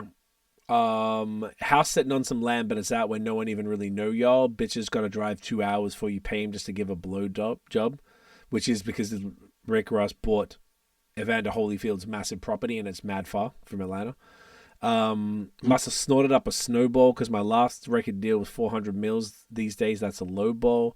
Who's next on the list? Which one of my so-called dudes need a shell from the clip? Always knew I had to smoke y'all dudes. I guess there's all of these people that were supposed to be friends, and I guess they end up not being. Good kid, mad city van will pop the latch and let the door slide. Tears run down my cheek, laughing at you pussies dying. It's a war cry. I like that. That's probably when they're doing the crushing part. The weekend music getting played in all the spots where boys got a little more pride. Once again, calling him gay. Hilarious. That's why all your friends dip into Atlanta paying just to find a tour guide because Atlanta is notoriously friendly to gay folks and there's lots of, particularly in the hip hop community. Abel, run your fucking bread. Need to buy some more chains for some more guys. I guess because they're saying that he's spending money on things for men. I thought it was also saying that like he is always having to bring more people in the crew, so he's always having to chain people up. Let me find another street dude I can take to the game courtside. Let me get a used Ferrari for a rapper. Take the dude on a horse ride. That's clever. Anything to take the spotlight off the fact the boss is a drugged out little punk sissy from the north side. Interesting. Rakim talking shit again. That's Rocky. Gas because you hit my BM first. Dude, do the math. Who was I hitting then? So obviously that was the time when he was with Rihanna. I ain't even know you rap still because I knew talking about your fit again. Probably gonna have a kid again before you think of dropping any shit again. Even when you do drop, they're gonna say you should have modeled because it's mid again. Smoking Fenty about it should have put you on the first one trying to get in. I guess smoking fentanyl, but also Fenty Beauty. Okay, gotcha. He also because he said because ASAP said, "Oh, you should have put me on the first one." Yes, on his cut. The line about it is so funny because it's so true. About how when he drops, it's kind of mid. Like I like ASAP, but it is kind of mid. Yeah, it's pretty mid. He can rap. He is more known for his fashion. His fashion is amazing. Right. Yeah. So drip guy. It's all so true, which is so funny. It's hilarious. I don't know who this was about. It said, ask Fring if this is a good idea. Next time you cuddled in that bed again, she'll even tell you to leave the boy alone for you get your head split again. Oh, that was his nickname for Rihanna. That's why he called the restaurant Fring that he had owned with Kai and Levi. Oh. Wow. That's a deep cut. I'll go tell Tiff. Oh. That is a deep cut. Wow. Yo. Did you know Drake's nickname? So I got to tell her right now was Fring. Rihanna was Fring. Okay. Pluto shit make me sick to my stomach. We ain't never really been through it. I guess he's saying because like they never had any drama before, so this is the first time. Yeah. Leland, this one's interesting. It shows that I don't think he hates Future, and I feel like there's some sort of love there between the two, which is interesting. Like, but like he's willing. It seems like he's willing to reconcile with Future, but Future doesn't seem to be on the same page. So it's very interesting.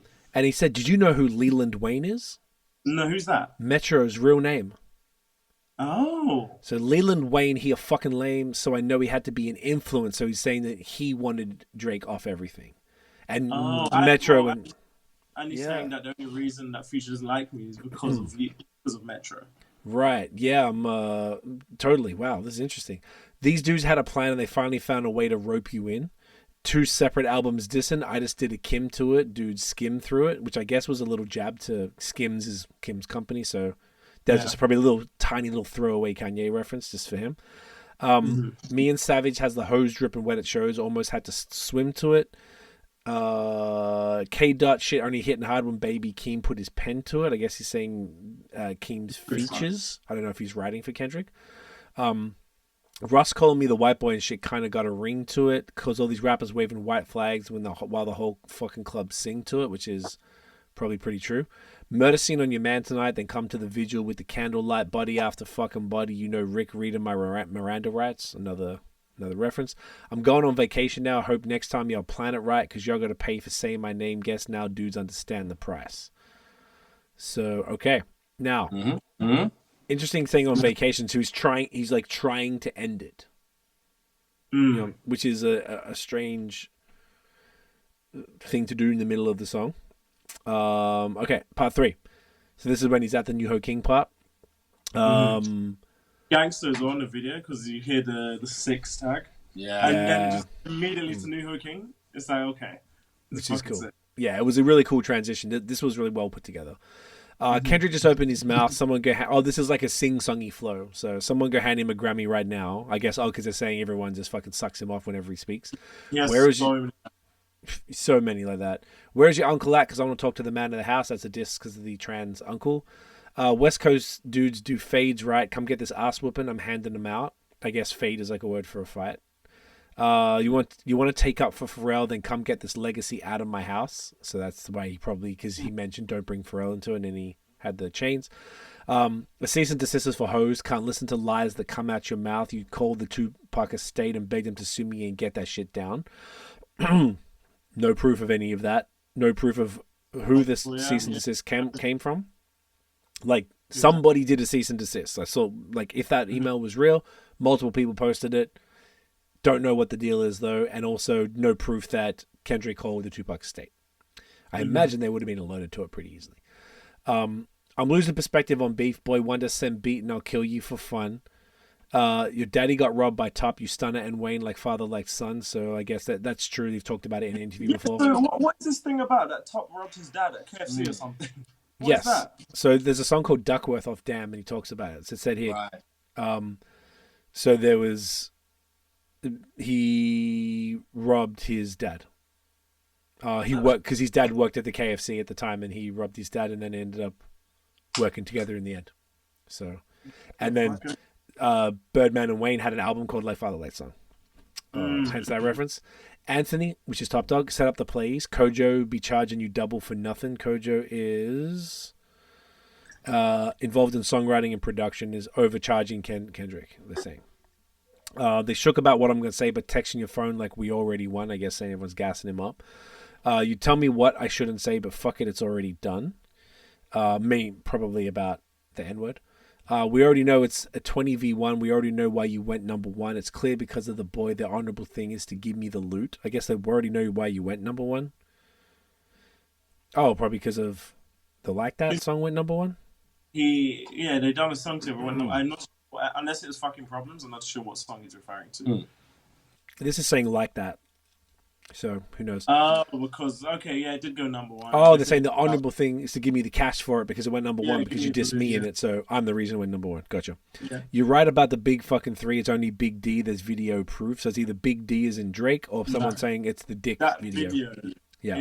That line is it's definitely about him on the private jet. That's very funny. It's 100%. I like that one. So funny. Our son should go play at the park. 2 light-skinned kids. That shit will be cute unless you don't want to be seen with anyone that isn't blacker than you. Funny. He's got the Black of the Berry song. We get it. We got it. The blacker the berry, the sweeter the juice. We get that you like to put gin in your juice. I guess trying to say he's an alcoholic or something. Yeah. Oh, that's okay. We get that you think that you Bishop in Juice. So that's Tupac's character in Juice, and he was like a hard ass. When you put your hands on your girl, is it self-defense because she's bigger than you? That's funny. Once again, no proof.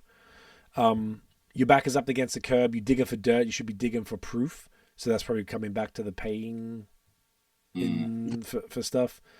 Why'd you move to New York? Is it because you live in that bachelor life? Proposed in 2015, but you don't want to make her your actual wife. I'm getting this wedding ain't happening, right? Because we know the girls that you actually like. Probably saying that he actually likes white girls. You mentioned that earlier. Your bonus is so good. So easy to read. Yeah. So good. But that's That's exactly it for Drake. That's what he does. This is probably why I think he gets less credit, because he makes things easier to understand, and people to remember the lyrics to his songs across the board. So I think that's probably why he's partially more popular, and therefore doesn't get as much respect in the rap. Sorry. Yeah, BBL Drizzy. Oof. Sorry. Your darkest secrets are coming to look. We're already. This is hilarious. We're already an hour in, and we're only up to this second or third song. Wow. It's okay. We got time tonight. Your darkest secrets are coming to light. It's all in your face. What happened to Mike? Oh shit! It's all. Oh, what happened to Mike? I don't know. Oh, Michael Jackson became light. Oh shit! It's all making sense. Maybe I'm Prince and you actually Mike. Maybe because you outlived. Because Prince outlived Michael Jackson. Michael was praying his features would change so people believe that he's actually white. This was people were dissing Drake for this one because it's like, it's the opposite of him trying to say that he was Michael Jackson originally. And then now he's saying this is a sick line, because he's saying that you make music for white people. Like, you have Taylor Swift on your tracks. right. That's why he said like he pays for his features to actually be white. He's saying, oh, you're complaining that I'm not black enough for you. Why are you making music for white people then? You got tracks with Taylor Swift, fucking tracks with these random next pop stars.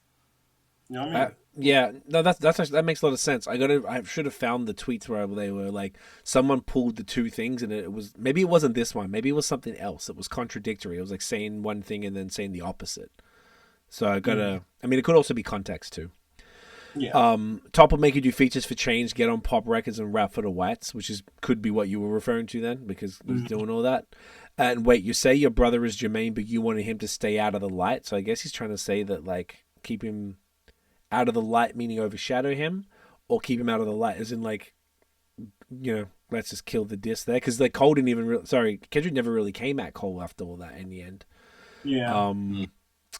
And oh shit, just follow me right, because nothing you say could bother me, right? I get off the plane and nothing has changed. I head to Delilah with all of my eyes, and Delilah's a club in LA, meaning that he's good in the city, because I'll get off the plane and go right there and no one's going to touch me. This shit got to be over for now for anyone out here that's calling it, right? I guess you're saying he won. You're dead. There's nowhere to hide. You know what I mean? They hired a crisis management team to clean up the fact that you beat on your queen. The picture you painted ain't what it seemed. You're dead. Once again, no proof of that. No proof of him beating a wife. A crisis management team is only hired because things are getting out of control publicly. There was nothing at all about Kendrick beating his wife anywhere. To me, I don't buy that at all. I think that's nonsense. So That's fucking sick, though. the track is fucking. They're all saying nonsense. It's okay. We're just gonna call them out when they do it. I think this is a great fucking song. It's a bop, slaps, hard bars, very impressive. Now this song got fucked because Kendrick dropped 15 minutes later, and we didn't get to live with it for 24 hours. Like, Yeah. he would have had the other shit like queued up in YouTube, ready to go. Seeing that shit drop, boom, hit that, like, type of thing. So we did Buried Alive Part 2. Okay, 3 more to go. Halfway there. Now, this is a song called Meet the Grahams. Now, if you see here, the cover art is now black. They changed it. So the cover art, I could probably find it. Kendrick Meet the Graham, Hams cover. So if I go here, this was the actual cover. Come here, you little bitch. Maybe here we go. Genius. There. Can you see that? No, you can't see that. You need to move us. Oh yeah, sorry. I'm putting it here. Oh, for fuck's sake! That's a genius thing. Yeah. I'm trying to like pull it up so I can like even just see it. I can't even see it. Okay, there's one on Reddit. Here we go. How's that? There we go. All right. So this was the glove that was cropped from the last one from 616 LA. This is a shirt. Don't know what the shirt's significance is. There is receipts for jewelry. There is prescription medicine under Drake's name, and then down here is Ozempic at a Beverly Hills pharmacy thing. So the accusation here is that this is intended to be the proof that there is a mole in OVO because they got someone in the house had brought Kendrick these items from Drake's house. Like, how else would he get it? Type shit. That's the intention here. No proof that there is a mole that did this either.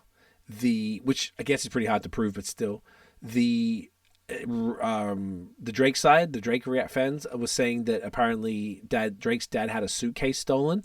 But why does Drake's dad have Ozempic in his bag, pills in his bag under Drake's name, Drake's jewelry receipts, and a glove that happened to be used in another video? Like, it doesn't make any sense. I don't believe that at all. The only way it makes sense is if it was planted.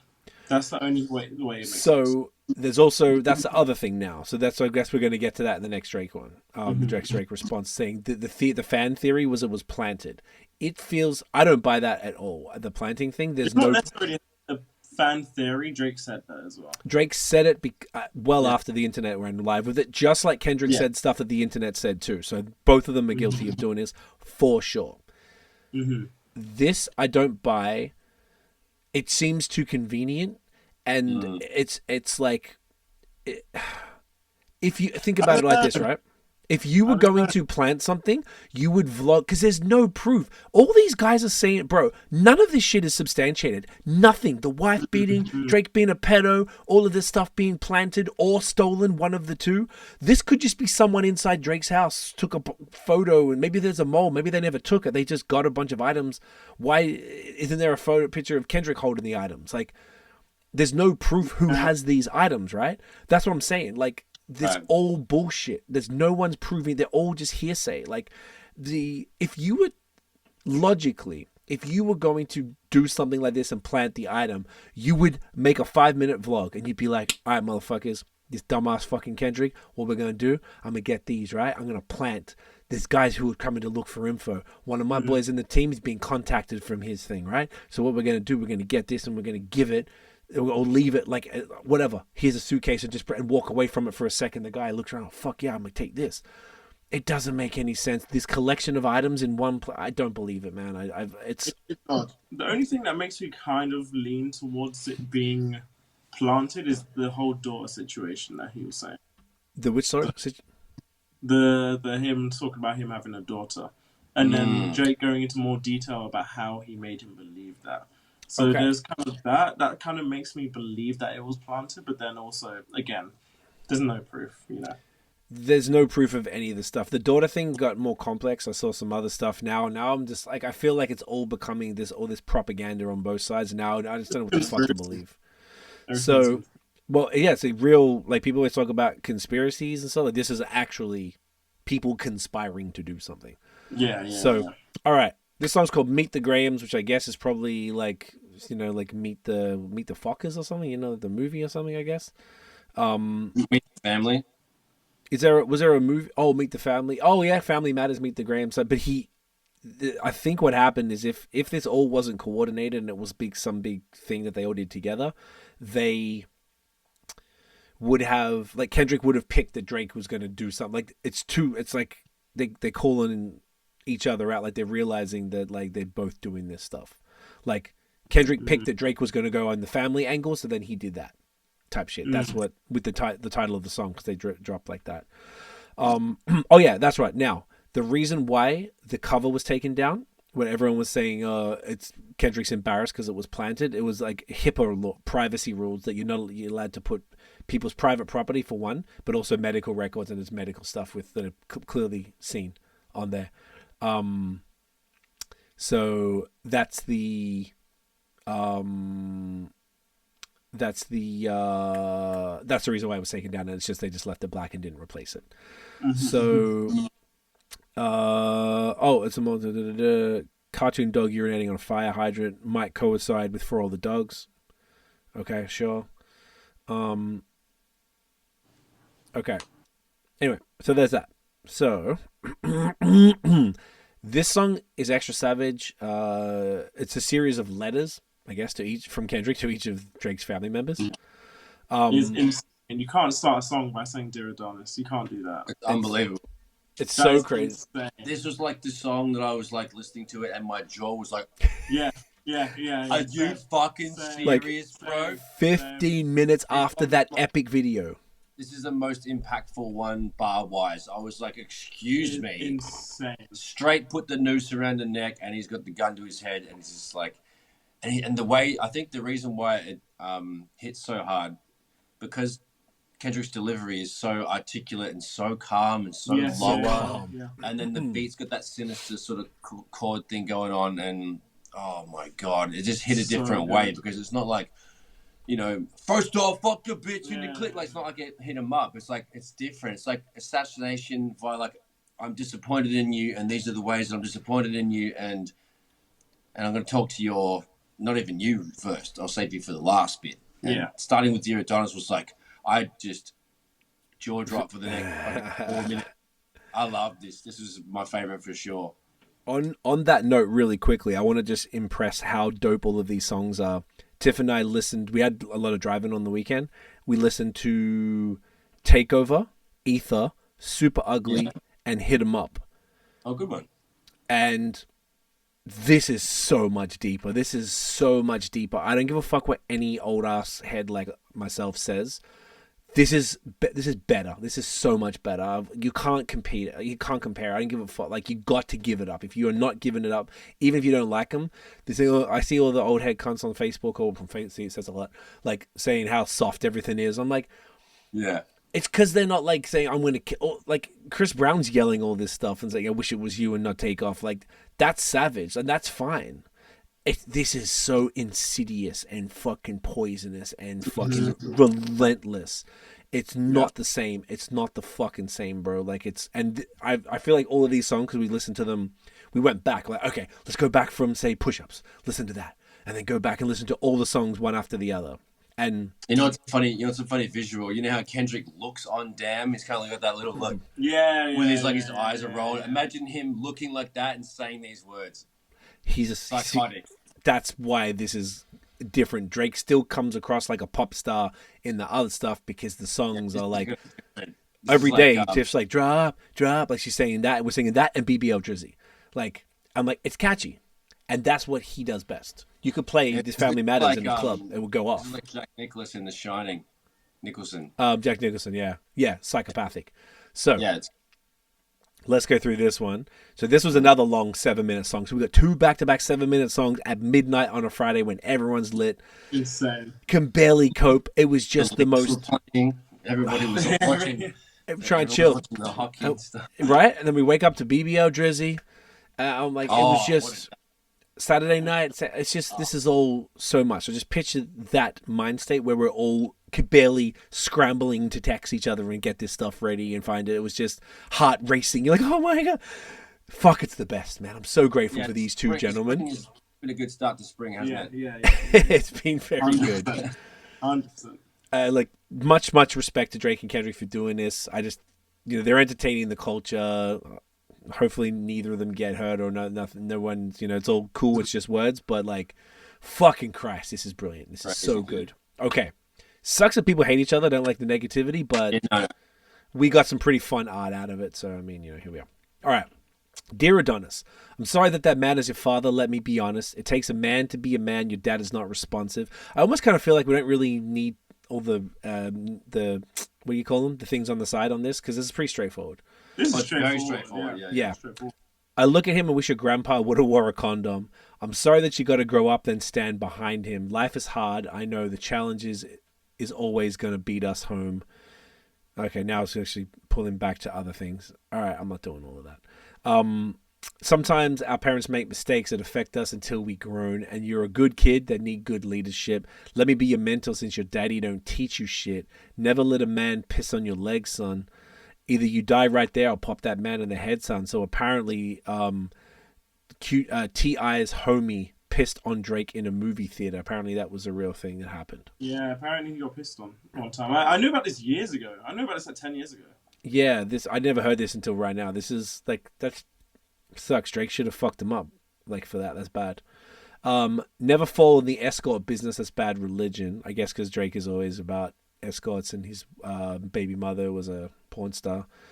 Please remember you could be a bitch even if you got bitches. That's a funny line. Never code switch whether right or wrong. You a black man. Oh, I went too far. Where are you, bitch? Which is also funny when they're calling Drake white boy, but the kid is lighter than Drake and calling him a black man. Even if it don't benefit your goals, do some push-ups, get some discipline. Obviously, reference to Drake. Don't cut them corners like your daddy did. Fuck what Ozempic did. Hilarious. Don't pay to play with them Brazilians, which I guess BBLs. BBL Drizzy. Yeah. Get a gym membership and probably... I don't know if there's any other Brazilian reference. Understand no throwing rocks and hiding hands. That's law. So that's what I said about Drake not claiming push-ups. Just saying. Don't be ashamed about who you with. That's how he... But Drake claimed everything else. Don't you worry. Drake's claimer. Big claims. Don't be ashamed about who you with. That's how he treat your moms. Don't have a kid to hide. Hold up. Don't have a kid to hide again. Be sure. 5% will comprehend, but 95 is lost. Okay, so that's the 5% as a reference to that. Sure. Okay, oh my goodness, stop it. Be proud of who you are. Your strength comes from within. A lot of superstars, that's real, but your daddy ain't one of them, and you nothing like him. You carry yourself as a king. Can't understand me right now. Just play this when you're 18. That funny. Is fucking crazy to end that line saying, if you don't understand this right now, play it then. 10 years and play it. Like, that is fucking insane. And he wasn't disrespectful to Adonis himself. Alrighty, verse 2. So, this one is for Drake's mother, Sandra, which is savage. Probably the two closest people to him. Starting strong. Dear Sandra, your son got some habits. I hope you don't undermine them. I wonder if he's saying anything. No, not really. Especially with all the girls that's hurt inside this climate. You a woman, so you know how it feels to be in alignment with emotion, hoping a man can see you and not be blinded. Not too much going on there. Dear Dennis, which is Drake's father, you gave birth to a master manipulator, which is hilarious.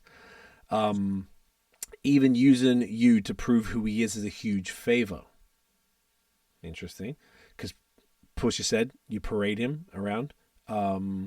To sort of say, hey, this is my black dad. See, I'm black. That's basically what he's saying. I think you should ask for more paper and more paper and more paper. I'm blaming you for, which I guess is always like Drake's dad is asking for money. I've heard that's a thing before where Drake's always paying for his dad's stuff. And probably saying now that, hey, your blackness is making Drake valid, so you should get more money. I'm blaming you for all his gambling addictions. Obviously, Drake has made and lost a lot of money on gambling and also owns part of Stake, the gambling company. Psychopath, intuition, the man that liked to play victim. You raised a horrible fucking person. The nerve of you, Dennis. That's hilarious. Sandra, sit down. What I'm about to say is heavy. Now listen. Your son's picture him at the table, like he's like yeah. That's what I got visually. It's like, you know, he's scolding everyone at like a intervention at the table, and he's like, Sandra, sit down, because she's like, hey, whoa, what's all the fuffle? You know, you can picture that, like a nice lady, and then he's just like this crazy guy. Nice lady, yeah, she's chilling. I love it. Yeah. Your son's a sick man with 6 thoughts. I think dudes like him should die. Him and Weinstein should get fucked up. That's a big stab. That's huge. That's serious. And then the next part, him and Weinstein should get fucked up in a cell for the rest of their life, meaning that he is also a sex offender. He hates black women, hypersexualizes them with kinks of a nympho fetish. I don't know where that comes from. Grew facial hair because he understood being a beard just fit him better. Wow. So that, you guys... You know, being a beard is when you are covering up being gay. So he is being a beard to cover up either his own gay acts or someone else's. He got sex offenders on HOVIO, which is what he's saying, that he keep on a monthly allowance, which I guess is Baca specifically. I think he'd been charged with that. A child should never be compromised, and he keeping his child around them. We got to raise our daughters knowing there's predators like him lurking. Fuck a rap battle. He should die so all these women can live with a purpose. Oh, fuck. Ow. I've been in this industry 12 years. I'm going to tell y'all one little secret. It's some weird shit going on, and some of these artists be here to police it. I guess that means that maybe he's trying to protect with as far as policing it, I guess. Mm-hmm. They be streamlining victims all inside of their home and calling them tender, then leak videos of themselves to further push the agenda. So I guess it's got to do with Diddy and everything. To any woman that be playing his music, know that you're playing your sister, or better, you're selling your niece to the weirdos, not the good ones. Cat Williams said, get you the truth, so I'ma get mines. The Embassy about to get raided too. It's only a matter of time. So the Embassy is Drake's nickname for his house.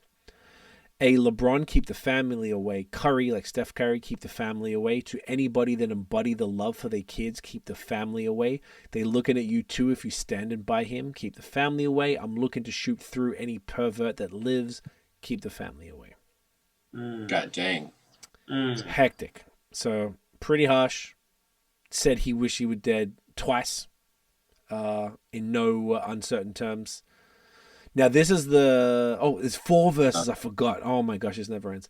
Okay, so this is the one Dan mentioned earlier. The biggest thing when we were listening to this, once again, high as fuck, on Friday when he said this, he's saying that Drake is hiding another child, a daughter, an 11-year-old daughter. We were like, what the fuck?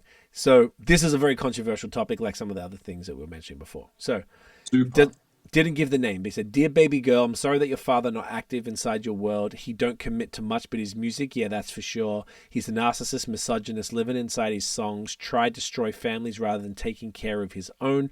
Should be teaching you timetables or watching Frozen with you, or at your 11th birthday singing poems with you. So, no. Oh, okay. There's a tweet in 2012. No, that means she'd be older than that. They're trying to say he wrote baby girl, which maybe means, but that wouldn't. She'd be 12 now, not 11. Lots of hearsay with this shit. Lots of hearsay. Instead, he'd be in Turks paying for sex and popping perks, examples that you don't deserve. He does always go to Turks and Caicos, it seems. I want to tell you that you're loved, you're brave, you're kind. You got a gift to change the world, and you could change your father's mind. Because our children is the future, but he lives inside confusion. Money's always been illusion, but that's the life he's used to. His father probably didn't claim him neither. History do repeat itself. Sometimes it don't need a reason. I guess saying that he claimed it. Dennis didn't claim him. Probably didn't claim him. Obviously a wild accusation. Then saying Drake didn't claim Adonis until Pusha pushed it. And then this is like another situation. I would like to say it's not your fault that he's hiding another child. Because at first you're like, what's he talking about? And then he said it specifically. And that's when we were like, yo, pull it back. Give him grace. This is the reason I made Mr. Morale, so our babies like you can cope later. Give you some confidence to go through something. It's hope later. I never want to hear you chase a man because his failed behavior. Sitting in the club with sugar daddies for validation. You need to know that love is eternity and trumps all pain. I'll tell you who your father is. Just play this song when it rains. I don't know what that's about. Maybe this is saying when it's sad. Yeah. Or whatever. Yes, he's a hit maker, songwriter, superstar, right? And a fucking deadbeat that should never say more life. Meet the Grahams. God fucking damn. Okay, it's like listening to a movie. Yeah, truly. So good. Fucking Christ. All right, last verse on this song is to Drake himself, finally. Dear Aubrey, I know you're probably thinking I wanted to crash your party. But truthfully, I don't have a hating bone in my body. It's supposed to be a good exhibition with the game. I get within the game. I mean, I guess an exhibition. They're just fucking around. Like they said, the other one, we ain't got to get personal. This is a friendly fade. But you fucked up the moment you called out my family's name. I guess he said I'd be with some bodyguards like Whitney. Why you had to stoop so low to discredit some decent people. Guess integrity is lost when the metaphor doesn't reach you. Yeah, I guess he dissed his manager too. And I like to understand because your house was never a home. 37, but you're showing up as a 7-year-old. I guess because his parents divorced early and whatever. You got gambling problems, drinking problems, pill popping and spending problems, bad with money, whorehouse, soliciting women problems. Therapy's a lovely start, but I suggest some ayahuasca. Strip the ego from the bottom. This is savage. We're saying this shit. I agree. I try to empathize with you because I know that you ain't been through nothing. Crave entitlement, but want to be liked so bad that it's puzzling. This is the savagest shit. This is like 360 reading the note to keynote at the battle. That's what I was going to say earlier. Like, this whole song is like that, but like... Yes. Mm-hmm. If you haven't seen that, like, look for 360 versus keynote. The third round with 60 just reads him a letter. It's so savage for this reason. He hasn't sounded great. He hasn't been through nothing. He's been a rich boy. So you're entitled because you're used to all this stuff and you want to be liked. So that's what, fucking hell, this is crazy. No dominance. Let's recap moment when you didn't fit in. No secret handshakes with your friend. No cultural cachet to binge, just disrespecting your mother. I guess saying he's an imposter to hip hop. Identities on the fence, don't know which family will love you. I guess that's the biracial stuff. The skin that you live in is comprised in personas. Can't channel your masculine even when standing next to a woman. I guess that's a Sexy Red throwback there. You a body shamer. You're going to hide them baby mamas, ain't you? I guess that's the CLB cover. You embarrassed of them. That's not right. That ain't how mama raised us. Take that mask off. I want to see that what's under them achievements. Why believe you? You never gave us nothing to believe in. Fuck, man. Because you lied about religious views. You lied about your surgery. You lied about your accent and your past tense. It's all perjury. You lied about your ghostwriters. You lied about your crew members. They all pussy. You lied on them. I know they all got you in them. Let's see if there's anything else that they're saying here. This is so hectic. You lied about your son. You lied about your daughter, huh? You lied about the other kids is out there hoping that you come. You lied about the only artist that can offer you some help. Fuck a rap battle. This is a lifelong battle with yourself. Absolutely. This is like tearing a man down. Wow. I like the part where he's like, you lied about this, and like the backing vocals. It grows. So good. Like it gets laid a little bit deeper, bit reverb, a little bit slap delay. It's beautiful. Shout out to Ali. It reminded me of a lot of the songs on Damn. Like he done a lot of that shit. Right. It's this was intense. So I feel like Family Matters was intense, but this leveled it up again. And I think it was because of what Nosh was saying before. It's the sinister beat, the calm tone, the shit that you just mentioned, Dan, small things like those little, the ad-libs, the boosted up, like, and then just the respectful to the children letters, for the most part. He didn't say anything bad specifically about, except the only thing he said bad about was his dad. He said, you raised you a terrible person or whatever. He didn't really shit on the mum that much, which was interesting. I feel like he hates Dennis as well. For sure. Yeah. Yeah, if you don't like Drake. No, you Dennis. Yeah. There's a lot of funny lines from this that are like so, and I'm like, look, actually sitting here now, I was looking forward to this, to look at the lyrics. Like, I think to date, I'm curious what you guys think. I think the funnest song was Meet the Grahams. Sorry, Family Matters, because it changes up. It's like, it's got so many bops, like regardless of what it was about, you're going to put it on. This is by far the most savage. Yes. Yeah, I agree. Because even Euphoria had an element of like, it was so fun. That's still a bop. But like, that's true. It was That's true. At the same time, but like, this is just like, dear Drake, like, please. It's like Stan. Get better. Be a better person. I know there's something deeply wrong with you, but yeah. Exactly. When you break someone down psychologically, like that, and tell them, because he would listen to this. Drake's, from what it all appears to be, a sensitive guy. So imagine you being a sensitive person and then listening to this and like being like, "Oh my god!" I bet you he hasn't listened to it. Yeah, crazy, fucking crazy. Maybe he has. So come on, the next one. Maybe. All right, so 2 more to go. What are we at? We're at an hour 30. Okay, it's not bad. All right, so the BBL. Short, right? Yeah. Everything else is a lot shorter, thankfully. Heart Part 6 is short too. So not that short, but I'll go through them quicker. This is a proper West Coast bop kind correct. of thing. Yes, Saturday evening. Sorry, I just want to position the time. I have issues with this song. Okay, do you want to tell us the issues first, and then we'll look at what it's about? Yes, there was one crazy bar which was sick. The A minor. That's a sick bar. Other than that, I don't think the song's that good, and I don't understand why Twitter's creaming over it. I think because it's genuinely just reminds me of what's that guy that raps off beat? Blueface. It sounds like a Blueface song. Like it genuinely sounds like a Blueface song to me. And I don't think it's a bad song, and I think it's decent, but I just don't understand why this, of all songs, this out of everything would be bottom for me. Like I think every song is better than that. Yeah, I'd probably say that. And I don't get why there's so much hype over this one. There's so much. I think it's because it's produced by DJ Mustard, who is, someone I think Drake's worked with, if I'm not mistaken, and it's sort of like a bit more of a West Coast bop. So there's all these memes of like people dancing to this because all the other ones weren't a bop from Kendrick. Yeah, but So- even those memes, they're like it's such a forced narrative because I saw so I many see people that. like it's being played in New York.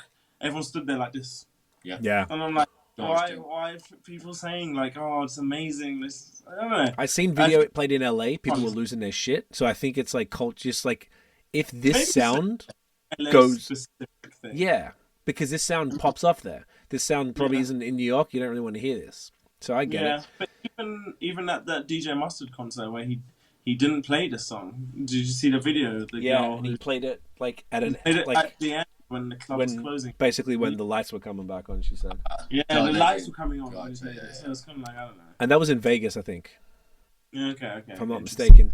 So, yeah, I kind of agree with you. I have my own problems. I just don't get the hype around it. Like, there's the one sick line.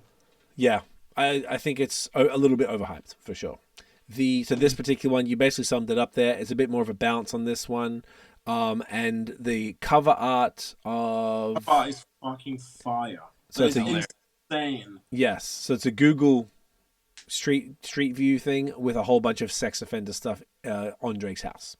Hey, So it's putting his address out there, but everyone knows where he lives, so it's like whatever. Yeah.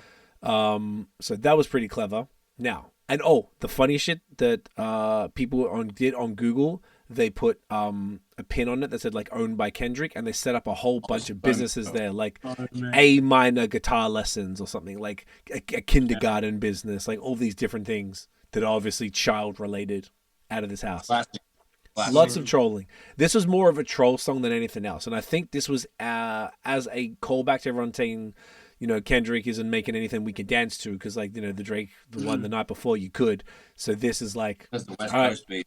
yeah, here's something for This you is bitches. something that he wants Drake to be in a club and this gets played. Basically, that's a good point. I can see Yeah. that being exactly it. I feel like if the DJ knows that Drake is there, they wouldn't play it. But these songs typically have a short time frame anyway. Lifespan. Thank you. So, intro. I see dead people. Mustard on the beat, ho, which is obviously his tag. And they're saying, he says, "Hey, mustard on the beat, ho. Debo, any rap dude, he a free throw. Man down, calling amber lamps," which I guess is okay, like that's a funny way. Tell him breathe, bro. Nail a dude to the cross. He walk around like Teaser, which I guess is he wears nails in his hair. Gotcha. What's up with these jabroni ass dudes trying to see Compton? Because he wore the shirt. The industry can hate me, fuck them all, and they mama how many ops you really got. I mean, it's too many options. That is true. A lot of people don't like it. I'm finna pass on this, buddy. I'm John Stockton. Because we looked at this up on the pod recently, if you guys remember. He's like the number one assists of all time. And then apparently, though, there was some shit with Karl Malone who impregnated a 13-year-old girl, and then apparently Drake. Yeah, and apparently Drake had this photo on his Instagram and then deleted it. After this, deleted it. Yeah. I honestly, anyone with that kind of speculation around him, that's not even speculation, it's fact. I would delete it. Like, I delete it. Regardless of this diss tracks or whatever, I'm deleting it. Fucking facts. Beat your ass and hide the Bible if God's watching. Sometimes you got to pop out and show dudes. Certified boogeyman. I'm the one that set up the score with them. So I guess, yeah, okay, whatever. Walk him down whole time. I know he got some hoe in him. Pole on him. Extort shit. Bully death row on him. I guess is that to do with Death Row Records? Yeah, Death Row him. Yep, like Suge. Say Drake, I hear you like I'm young. You better not ever go to Cell Block 1. I guess that's to do with the prison system. Okay, then he's fucked in jail. To any bitch that talk to him and they in love, just make sure you hide your little sister from him. Tell me Chubb's the only one that get your hand-me-downs. Maybe that means his other girls. So what's this thing that keeps on mentioning Chubbs? I don't get it. I have no Because he idea. said on Euphoria, he's like, let me see if Chubbs really crashed something. Chubbs is like his old security guard. It was his guy, wasn't it? I thought it was his like right hand man. And he's not on the payroll anymore. And it's just his Oh, mate. they're saying he's a leech. So Elite. okay. Yeah. And party at the party, playing with his nose now. So party next door, cocaine. And Baka got a weird case. Why is he round? So then Baka had like forced a 22-year-old woman into prostitution and took her money. Okay, that's Rico shit, I guess. Certified lover boy, certified pedophile. This was like a big line. And then he's like, wop wop, dot, fuck him up, wop wop, I'm gonna do my stuff. While you trolling like a bitch, ain't you tired trying to strike a chord? And it's probably A minor, which is what we were referring to earlier.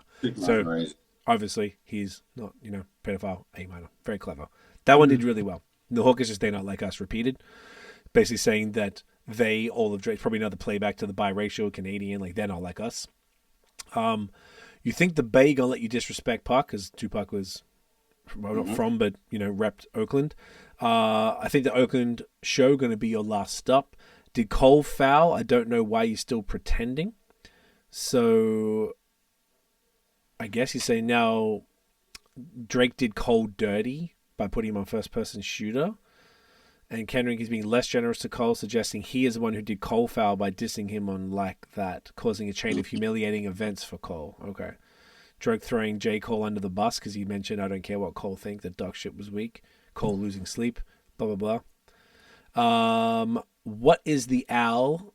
Bird dudes and bird bitches, I guess.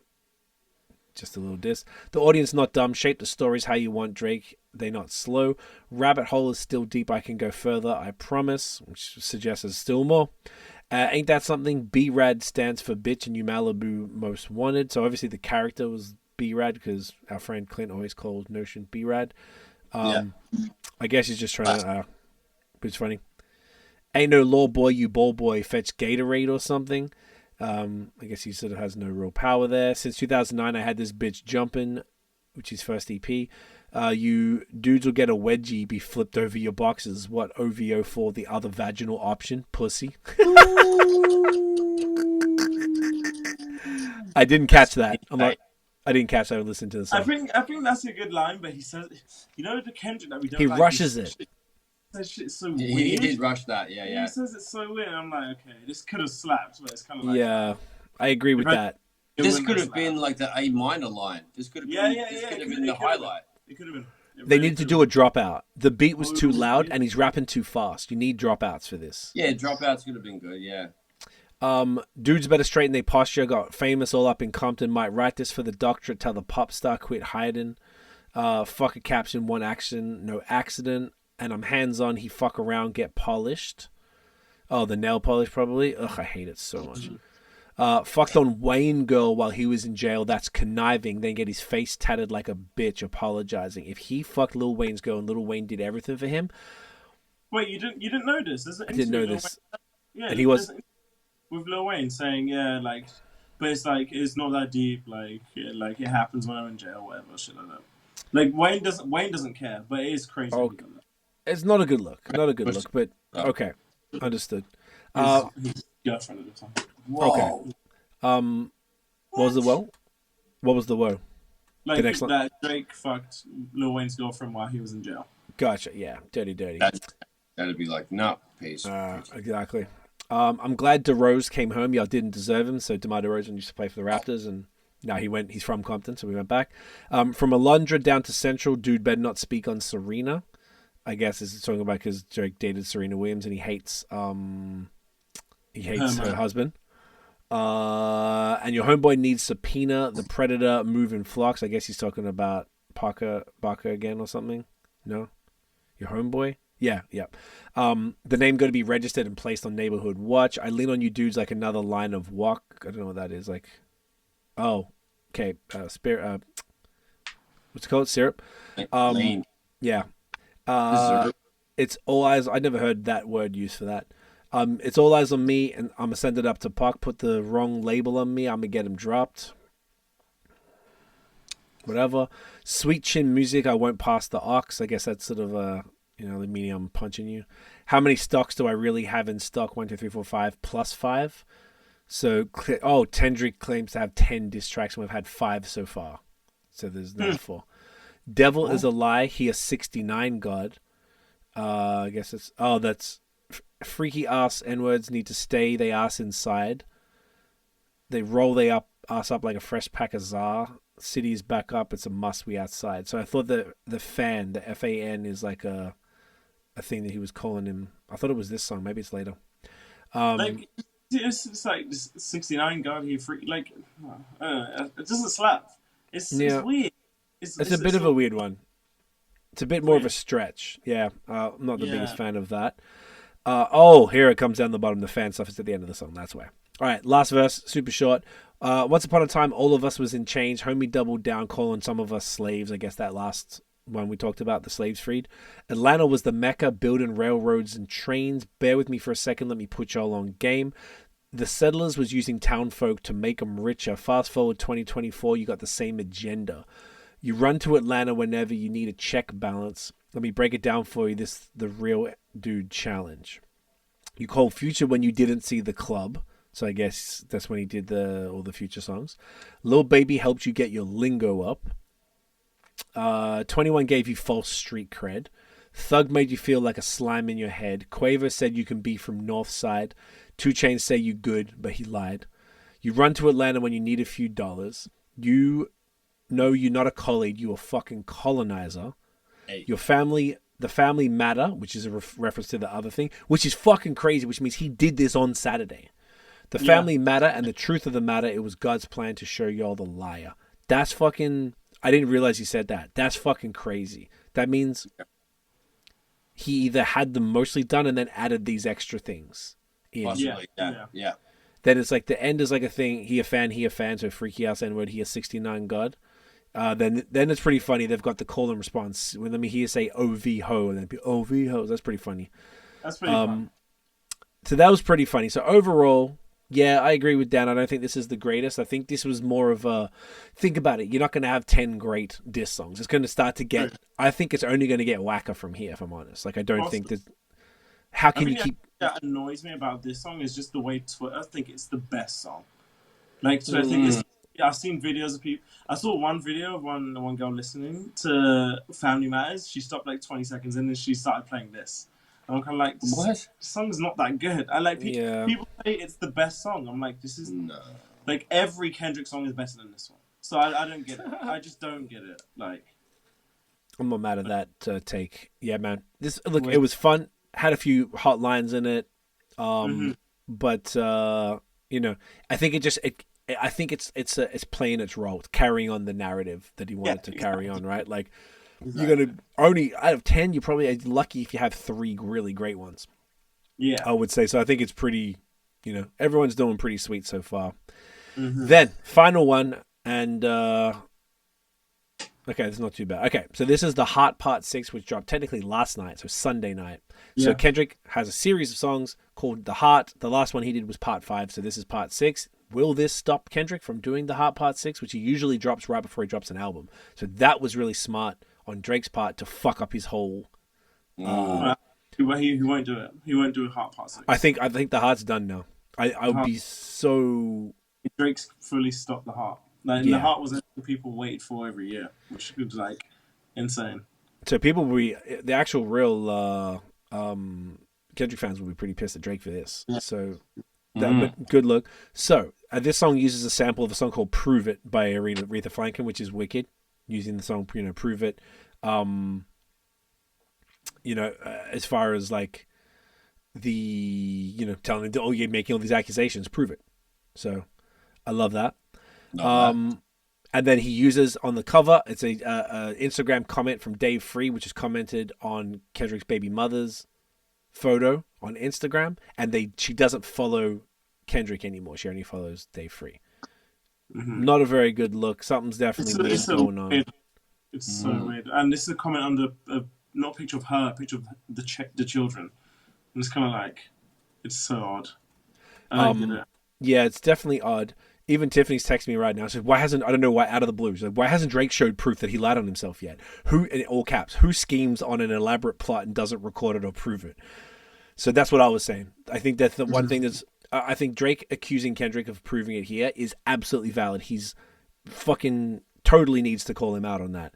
And I think the same thing needs to go the other way too. I think they both need to, because like imagine if you did plant the stuff and then you record your reactions to the song. You're like, oh my God, this dumb cunt made a fucking song saying he got all of my shit and he put it on the fucking cover. What a fuckhead. And you'll just clown him. Tell me you wouldn't do that. There's I don't believe it because Drake is too smart to not do that. All of these, I'm telling you, man, and that would be the intro to the diss track to the next song. To like, you know what I mean? Like you make the video, you've got that, and then you just have that. That's the intro, is them clowning him or something like that. And you have this video, and anyway.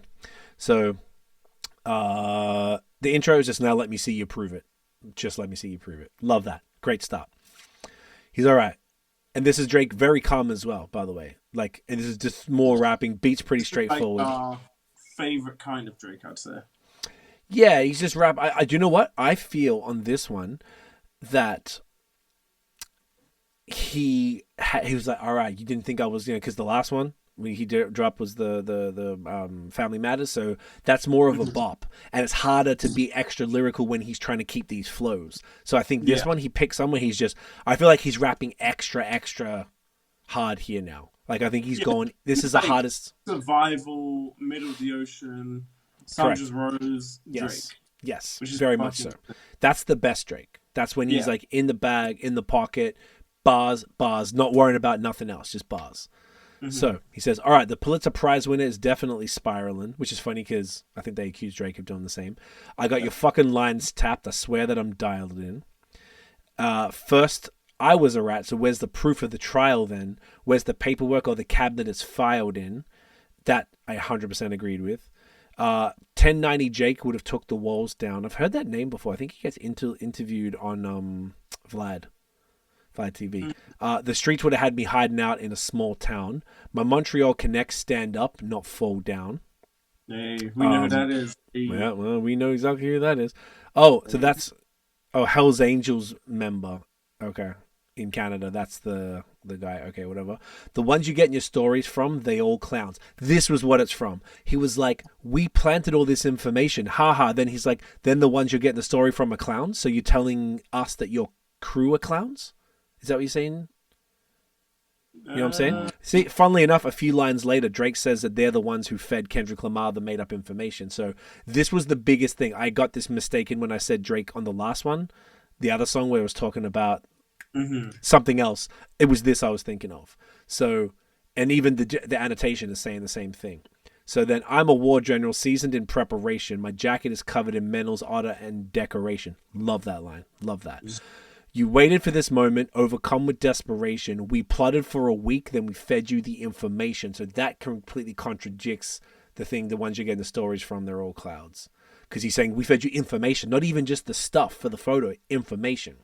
Now, this could have been, think about how quick these guys are making songs. Like, they're frazzled. You can fuck up pretty easily here and just misspeak completely. So I think it's probably him misspeaking, or he just was like he fucked up and said it the wrong way. I've got a song on this Cee and Becca Volume 2, Soul Mover Volume 2, where I said, on the song called Revolution, I said something created by the proletariat about the system, but the system was created for the proletariat, not by it. The fuck-ups in the final song, like Tommy Guns told me. I've seen stuff like this happen before. Like, even with, or a lot of stuff gets misinterpreted. Like, for example, like, Many Men, 50 Cent, he says, Slim switch sides on me. Like, guys ride on me. And it's kind of like, wait, I thought you just had a song with Slim Shady, Eminem kind of thing. But it's kind of like, obviously it's not about Eminem. But it's very easy to be... maybe he's talking about two different groups of people. It could be. Like, it very much could be. So he could be, he's feeding information through his people, but the stories he's getting other stuff from aren't really associated with Drake, and they're clowns because they're pretending to be associated with Drake. Yeah, possibly. Cool. I'm benefit of the doubt on this one because everything else has been so on point. So that was something that was the big one I wanted to bring up. A daughter that's 11 years old, I bet he takes it. We thought about giving a fake name or a destination, but you're so thirsty, you're not concerned with the investigation. Yeah, that, once again, like what Tiff was just saying, I have a big issue with that, the daughter thing. There's no chance. There's no chance you wouldn't have filmed something. I don't believe you. But I don't necessarily believe that he has a daughter either. But I don't believe all of this. I think this is running with an internet theory just to make it fun. It's entertainment at the end of the day. Possible. Instead, you're an Advantage studio. It's a celebration. You got to learn to fact check things and be less impatient. Your fans are rejoicing, thinking this is my expiration, which is pretty funny because that's a tie back probably to the Kanye elimination line. Even the picture you use, the jokes and the medication, the Maybach glove and the drug he uses for less inflation, meaning Rick Ross, Ozempic, getting smaller. Master manipulator, you bit on the speculation. You dumb and reactive. I'm petty with dedication. That's a hilarious line. I love that line. I'm petty with dedication. That's so good. What about the bones we dug up in that excavation? And why isn't Whitney denying all of the allegations? Why is she following Dave Free and not Mr. Morale? You haven't seen the kids in 6 months. The distance is wild. That's crazy. Big buzz. That is, yeah. You can't prove that. There's no way for him to prove the kids in 6 month thing. Could be true. If that's, and honestly, being that she's not following Kendrick, says a lot. It's possible. Like everything. What he's saying there kind of makes sense to me. Like, yeah. Why isn't she denying it? Maybe she wants to stay the fuck out of it. She's like, why are y'all talking about me type shit? Why isn't Kendrick denying the allegations? I don't think she should have to say it. She doesn't need to. You're not going to get involved by just putting a story with just text over a black screen saying what he is saying is not true. I mean, you're not involved. Good point. You're just denying everything. Good point. Good point. You need to take it further than that. So I agree with that. Okay, great point. Dave leaving her heart emojis underneath picture of the child. I guess that's the one there. Speaking of anything with a child, let's get to that now. This Epstein angle was a shit I expected. TikTok videos you collected and dissected instead of being on some disdirect shit. You rather fucking grab your pen and misdirect shit. So I guess it's pretty straightforward. My mom came over today and was like, mother eye, mother eye. Crazy. Oh, wait a second. That's the one record where you say you got molested. Oh, fuck me, I just made the whole connection. This is about to get so depressing. This is trauma from your own confessions. This when your father leave you home alone with no protection, so neglected.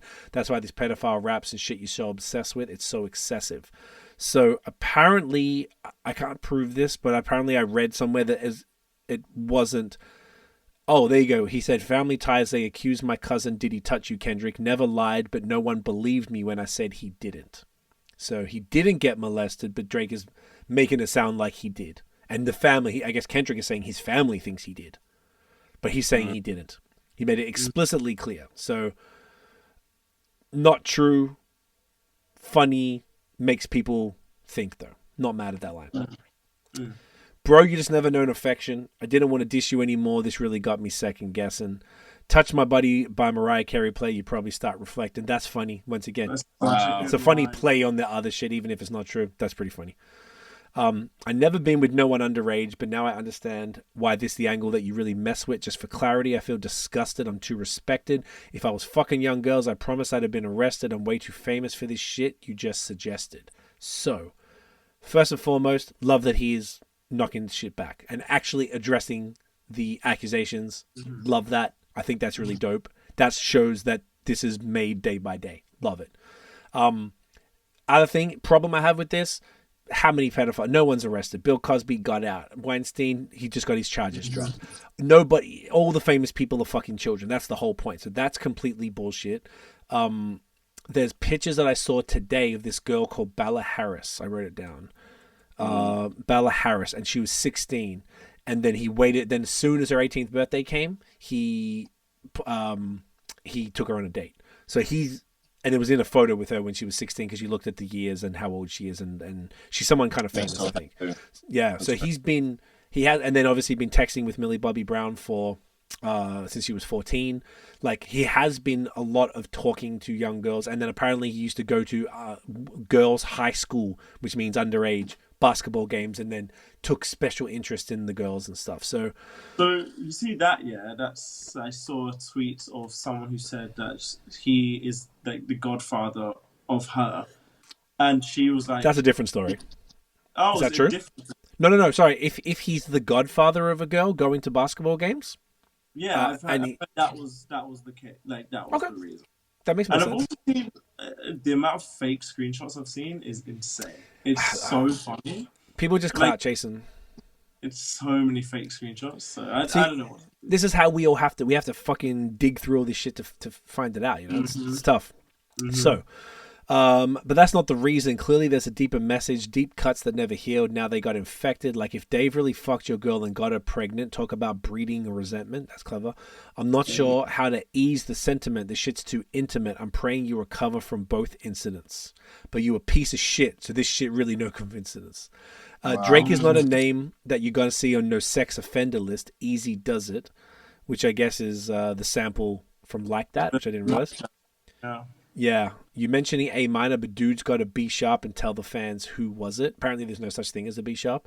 You thought that you left D flat, D major, so you left D. That's just double entendre. Triple, it says. Drake is saying the A minor, so described as. Oh, D major is described as the key of war. Oh, yeah, all the big songs like is all D major.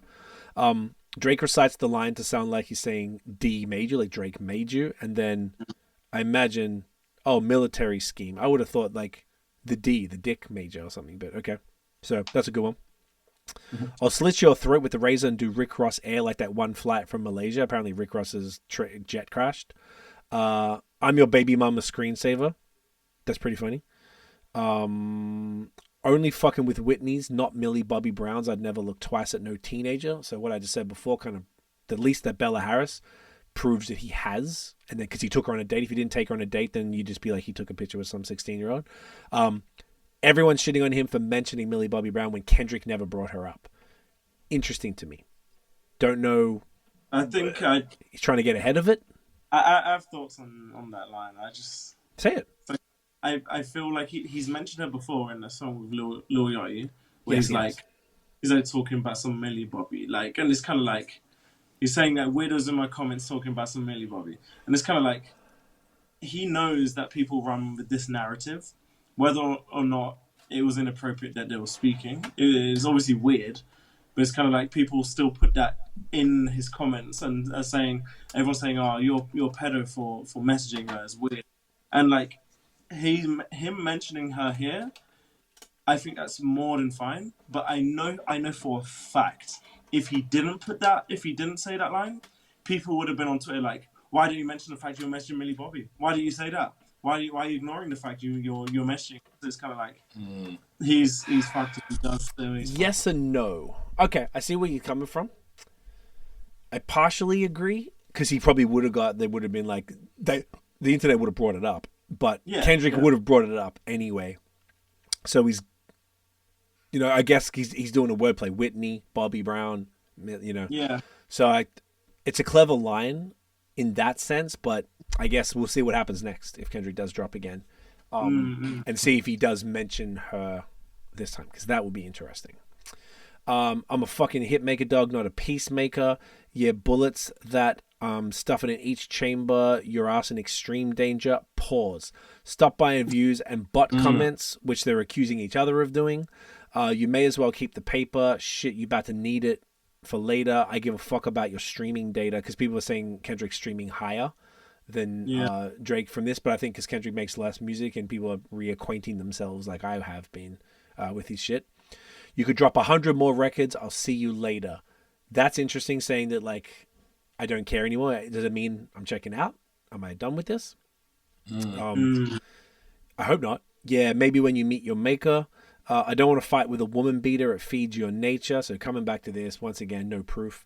If you're still bumping R. Kelly, you could thank the savior. Said if they deleted his music, then your music is going too. A hypocrite. Did he say that? Kendrick defended R. Kelly? Oh, that's not good. Kendrick. That's not good look. That's not good. But after Spotify removed from the places, Kendrick stood in defense of X and R. Kendrick even threatened to pull his own music. Wow. The Extentation thing, taking his music off, was whack. Taking R. Kelly's music off, I get it. But it's like if they do that, they got to remove the Cosby Show too. Like, yeah. I don't think he was standing up for R. Kelly specifically. He's probably standing up for the idea of taking anything down because that's free speech. But it's still a bad look. Bad look, bro. Bad look. That's rough. I don't understand why these people praise you, sounding like you sent him commissary when he needs some paper. Album dropping soon. No wonder you turn to a chout class instead of doing hard labor. That's interesting. Dude, I'll see you later. I'll see you when I see you, like Fantasia and Whitney. You can hit me if you need a favor. And when I say hit your back, it's a lot safer. That's funny. That's a sick line. I like that. That's very funny. Then the outro is just talking. I'm not gonna lie, this shit was some good exercise. Like, it's good to get out, get the pen working. I agree. This was Drake's easily his best lyrical work in this whole series, which is cool that that's coming like this deep into it. Pause. You would be a worthy competitor if I was really a predator and you weren't lying to every blogger and editor, but it is what it is.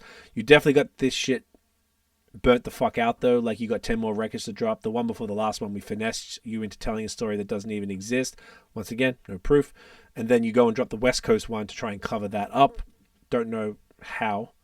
I would like that one. That would be some shit I could dance to if he wasn't tripling down on some whole other bullshit. At least your fans are getting some raps out of you. I'm happy I could motivate you, which is true, he did. Bring you back to the game. Just let me know when we get into the facts. Everything in my shit is facts. I'm waiting on you to return the favor. Oh, so maybe it does mean that he will keep doing it, because he's saying you could drop 100 records. I don't care. I'll see you later, meaning it's hard to tell if he means I'm going or if I'm like, oh yeah, see you later. I'm going to drop again. It could mean anything. Yeah, I mean I'll be here again, or I won't be here. Like, yeah.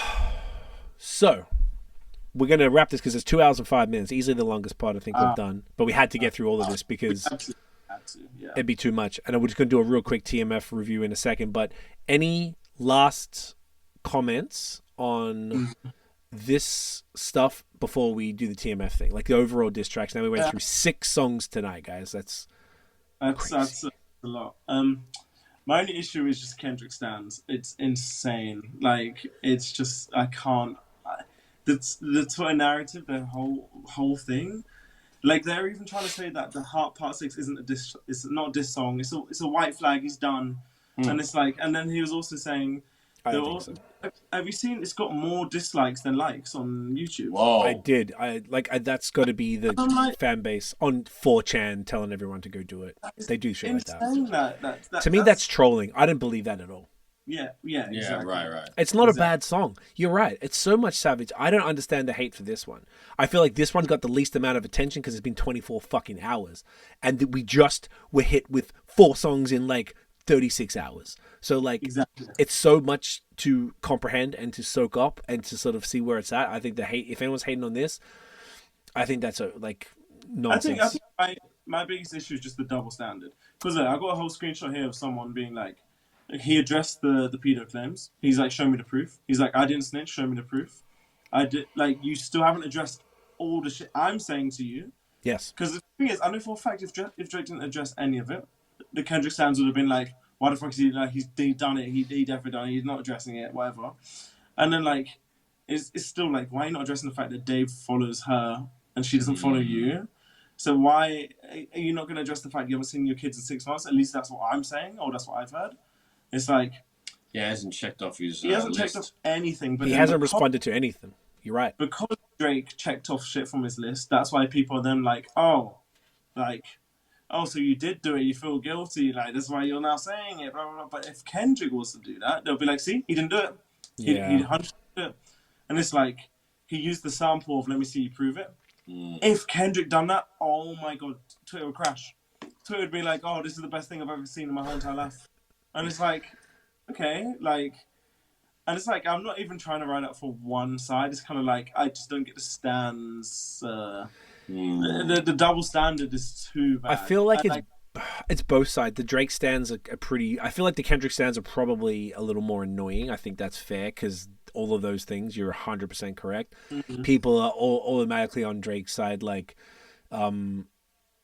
I've seen similar stuff. I can't think of the examples, but all of the same shit. Like, automatically just believing. We planted it. We got you. No daughter. See, no proof. He told you. He just, because, like, it's the same thing on both sides. Like, all the accusations. At least Drake responded to them all. He didn't respond with, like, you can't prove that this daughter is not yours aside from a DNA test or something, right? There's no way to do that. But, like, you could prove that you planted the stuff via what we said earlier, vlog it, something like that. Like, absolutely. And I think that's his biggest thing. If he didn't think to do that when he's thought about so many other things, that's a very large oversight. Like, that's fucked up. So I feel like it's relatively even. The stands of just like you said in the beginning, Dan. I know you've got your preference as opposed to a bias, but like you can acknowledge when the other, if you're going for one dude, you acknowledge when the other cat does something good or hasn't done that. You know, if your guy like if you're a Kendrick fan, well, you know, he hasn't done anything. He hasn't addressed any of the stuff, so that's fucked up. You need to hold everyone accountable, and it's just like there's no equality. I guess is probably the word. Like everyone's, it's a little silly. 616 is a 16 times entendre, and it means all of this kind, and it's like, yeah, that's typical Kendrick stands. They do that for every album, though. Get that at all. Yeah, and then it's bro, weird. Cunts are bored and they need to dive in. Yeah, it gives them something to do. It's true. Yeah. That is true. But most of them seem pretty valid. There's obviously a few that are just like, what? Yeah. That's where I think it's, you know, you got to take the rough with the smooth. You got to figure it out. True, very true. And I also do think it's this whole thing of it's easier to hate on Drake. I see a lot of people love to hate on Drake, and it's like that's fair. He does corny stuff, and it's kind of like makes it easy. If you want to, he makes it easier to hate on him, and it's like if you want to really get rattled by it and be like, okay, you know what, regardless of what he does, I don't care if anyone comes against him, I'm gonna ride up for the other person instead.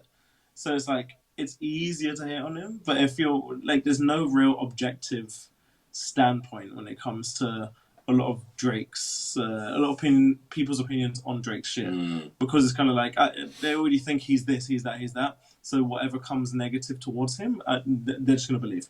It's gonna be, you know, yeah, it's true. I don't care if he says this or this. Oh, why did he say this? He shouldn't have said this. It doesn't matter if the other person hasn't said it. So it's kind of like, it's where it is a double standard, but again, it's mainly just stands. And it's only stands a needs to segment. chill regardless. Who does? Both stands, both sides of it. Both sides need to fucking chill because it's not doing. There's no one's getting any favors by behaving like that. It just turns everyone more against the other artist when it's like, just be grateful we're getting this back and forth, yo. Like this is fucking like historic shit, and it's fucking great. And I don't know, you shouldn't be hating. This is very fucking cool. We lived through something. We've lived through a bunch of the stuff we've seen in the 90s and the 2000s and stuff, and then this is like the next level. There's never been anything with this volume. We've never had this level of like cultural interaction and engagement with two of the biggest rappers in the game. So it's, you know, this is pretty special, and we're fortunate to be through, and we just gotta everyone's Agreed. Give I think some props. my biggest issue is like even beyond the stands are the people who are like, why do you care about a 30-something-year-old man and another 30-year-old like rapping towards each other? And then there's the other people who are like, yeah, but they're not real gangsters. And then when they say, oh, Kendrick says he should die, they're the same people who are like, oh, why is he taking it that far? That's too far. Why are you saying, like, come on, man? Yeah, you're It's right. They don't get it. They don't get it. Yeah, they don't get it. You can't expect the non-cult people who aren't of hip hop culture to understand what beef is. You have to get it. So it's at least look. I really like mostly the three of us can really get on board. Obviously, we're all fans of all the artists to varying degrees, but just get on board. No matter our differing perspectives on like music now and older stuff and blah blah blah. We're like, boys, this is fucking amazing, is it not? And just sharing it and then dissecting it and trying to figure out what's true and like looking at the bars and looking at these lyrical breakdowns. I love this shit. This is so fun. You learn about it and you're like, Jesus Christ, that's clever. Like, and these guys are doing it with the world watching that quickly, fucking having to, that's what battle rappers kind of ready. Yeah. Battle rappers have like 3 months to prepare for a battle. These guys are doing it in 24 hours. So even if they have any help, maybe they do have, maybe Drake does have daylight helping him or someone helping. I'm not mad at that. You're probably going to need some assistance for something like this. So, it's very cool. Super grateful. Let's see what happens next week. We'll keep it going, but I'm going to wrap this up real quick. We're going to do this week's TMF like classic project reviews from moving to 2015. So last week we did my debut album, This Is All I Know. So this is probably a bunch of my shit for a bit. I don't know what we did in 2016. I have to double check. But 2015, this was the only project that we released, I'm pretty sure. Producer in the UK named 76.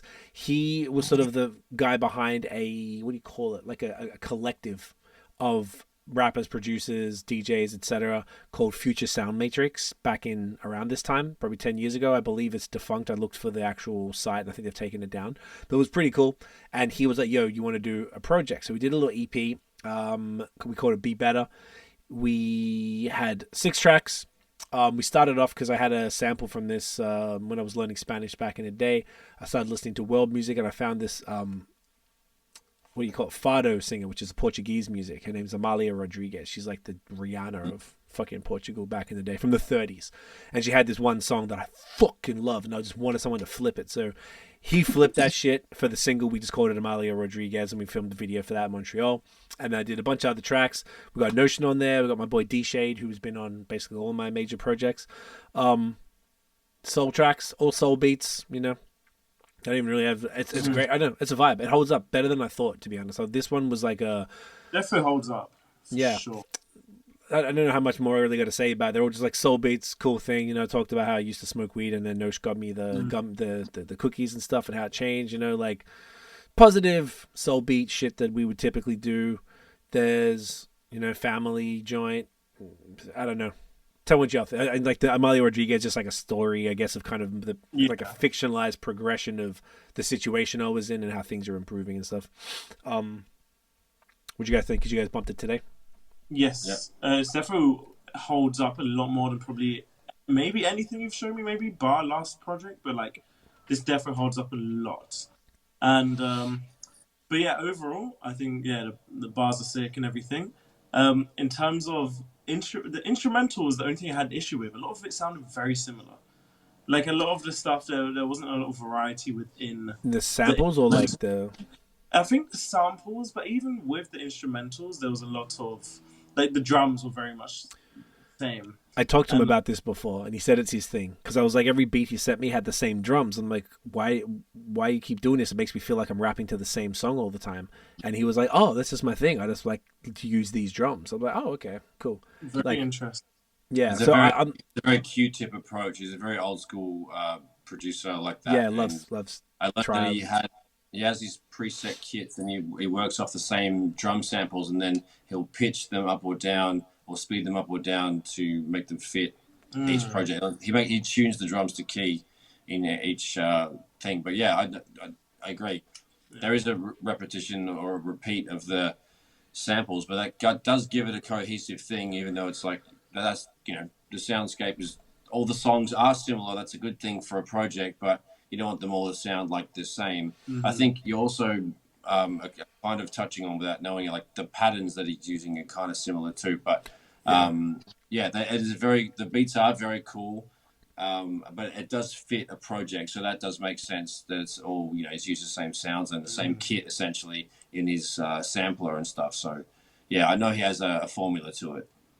It's interesting you say that. The only other thing as well, the Diamonds Are Forever sample was slowed down way too much. Which song was that? Do you remember? James Brown, maybe. Oh, Man's World? Yeah, man. Sorry, that's what I meant. Not Diamonds Are Forever, the Man's World. Yeah. It was slowed down way too much. Yeah, he probably could have sped that up a bit. This was I didn't really bust his balls about that type of stuff, and I wrote this project. I started my last solo album, Relentless, in 2015. Then I paused it, did this, and then going to and from the job I had at the time, because we were before we started High Season full time, and then wrote my 2018 album called Bad Habits, the one with Poe, name of the pod. That was all at the same time, so I was just fucking writing every fucking day, like just smashing out so much stuff.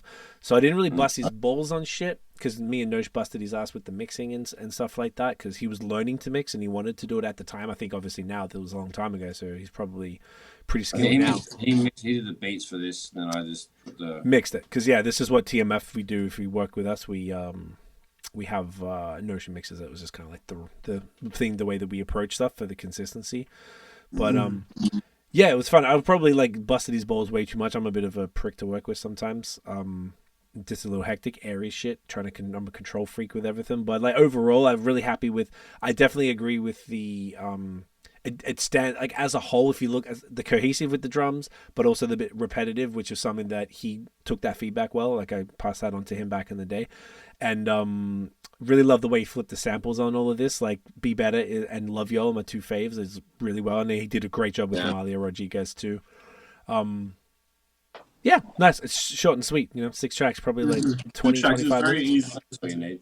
Very easy to listen to. Yeah. So you can get that link in the description, both YouTube and fucking pod. So, boys, 2 hours and 19 minutes. Let's bring this bitch on home. So, yeah, back to you to voting. Yeah, all right, cool. Let's, Dan, where can they find you online, my mate? Born Ollie Sports, Instagram, HTFGX and Twitch. That's all I got. Nice. Beauty. At Notion Baby on Instagram for all the beats, notionbeats.com, at Notion MTB on YouTube, and at Notion MTB on Instagram for mountain bike. Love it. CWFOR, Twitter and Instagram, guys. Thanks for watching and listening. If you enjoyed the episode, smash the thumbs, hit subscribe below, hit that notification bell, boys. Ding! So you know when the new drops. Follow us everywhere at The Movement Fam and at Bad Habits Pod on Instagram. Yeah, we'll be back next week, hopefully with some more lyric reviews from this battle. It's a vibe. Thank you for riding us out. Pause. Let us know what you think, and we'll see you on the next one, yo. Peace. Yeah, dog up.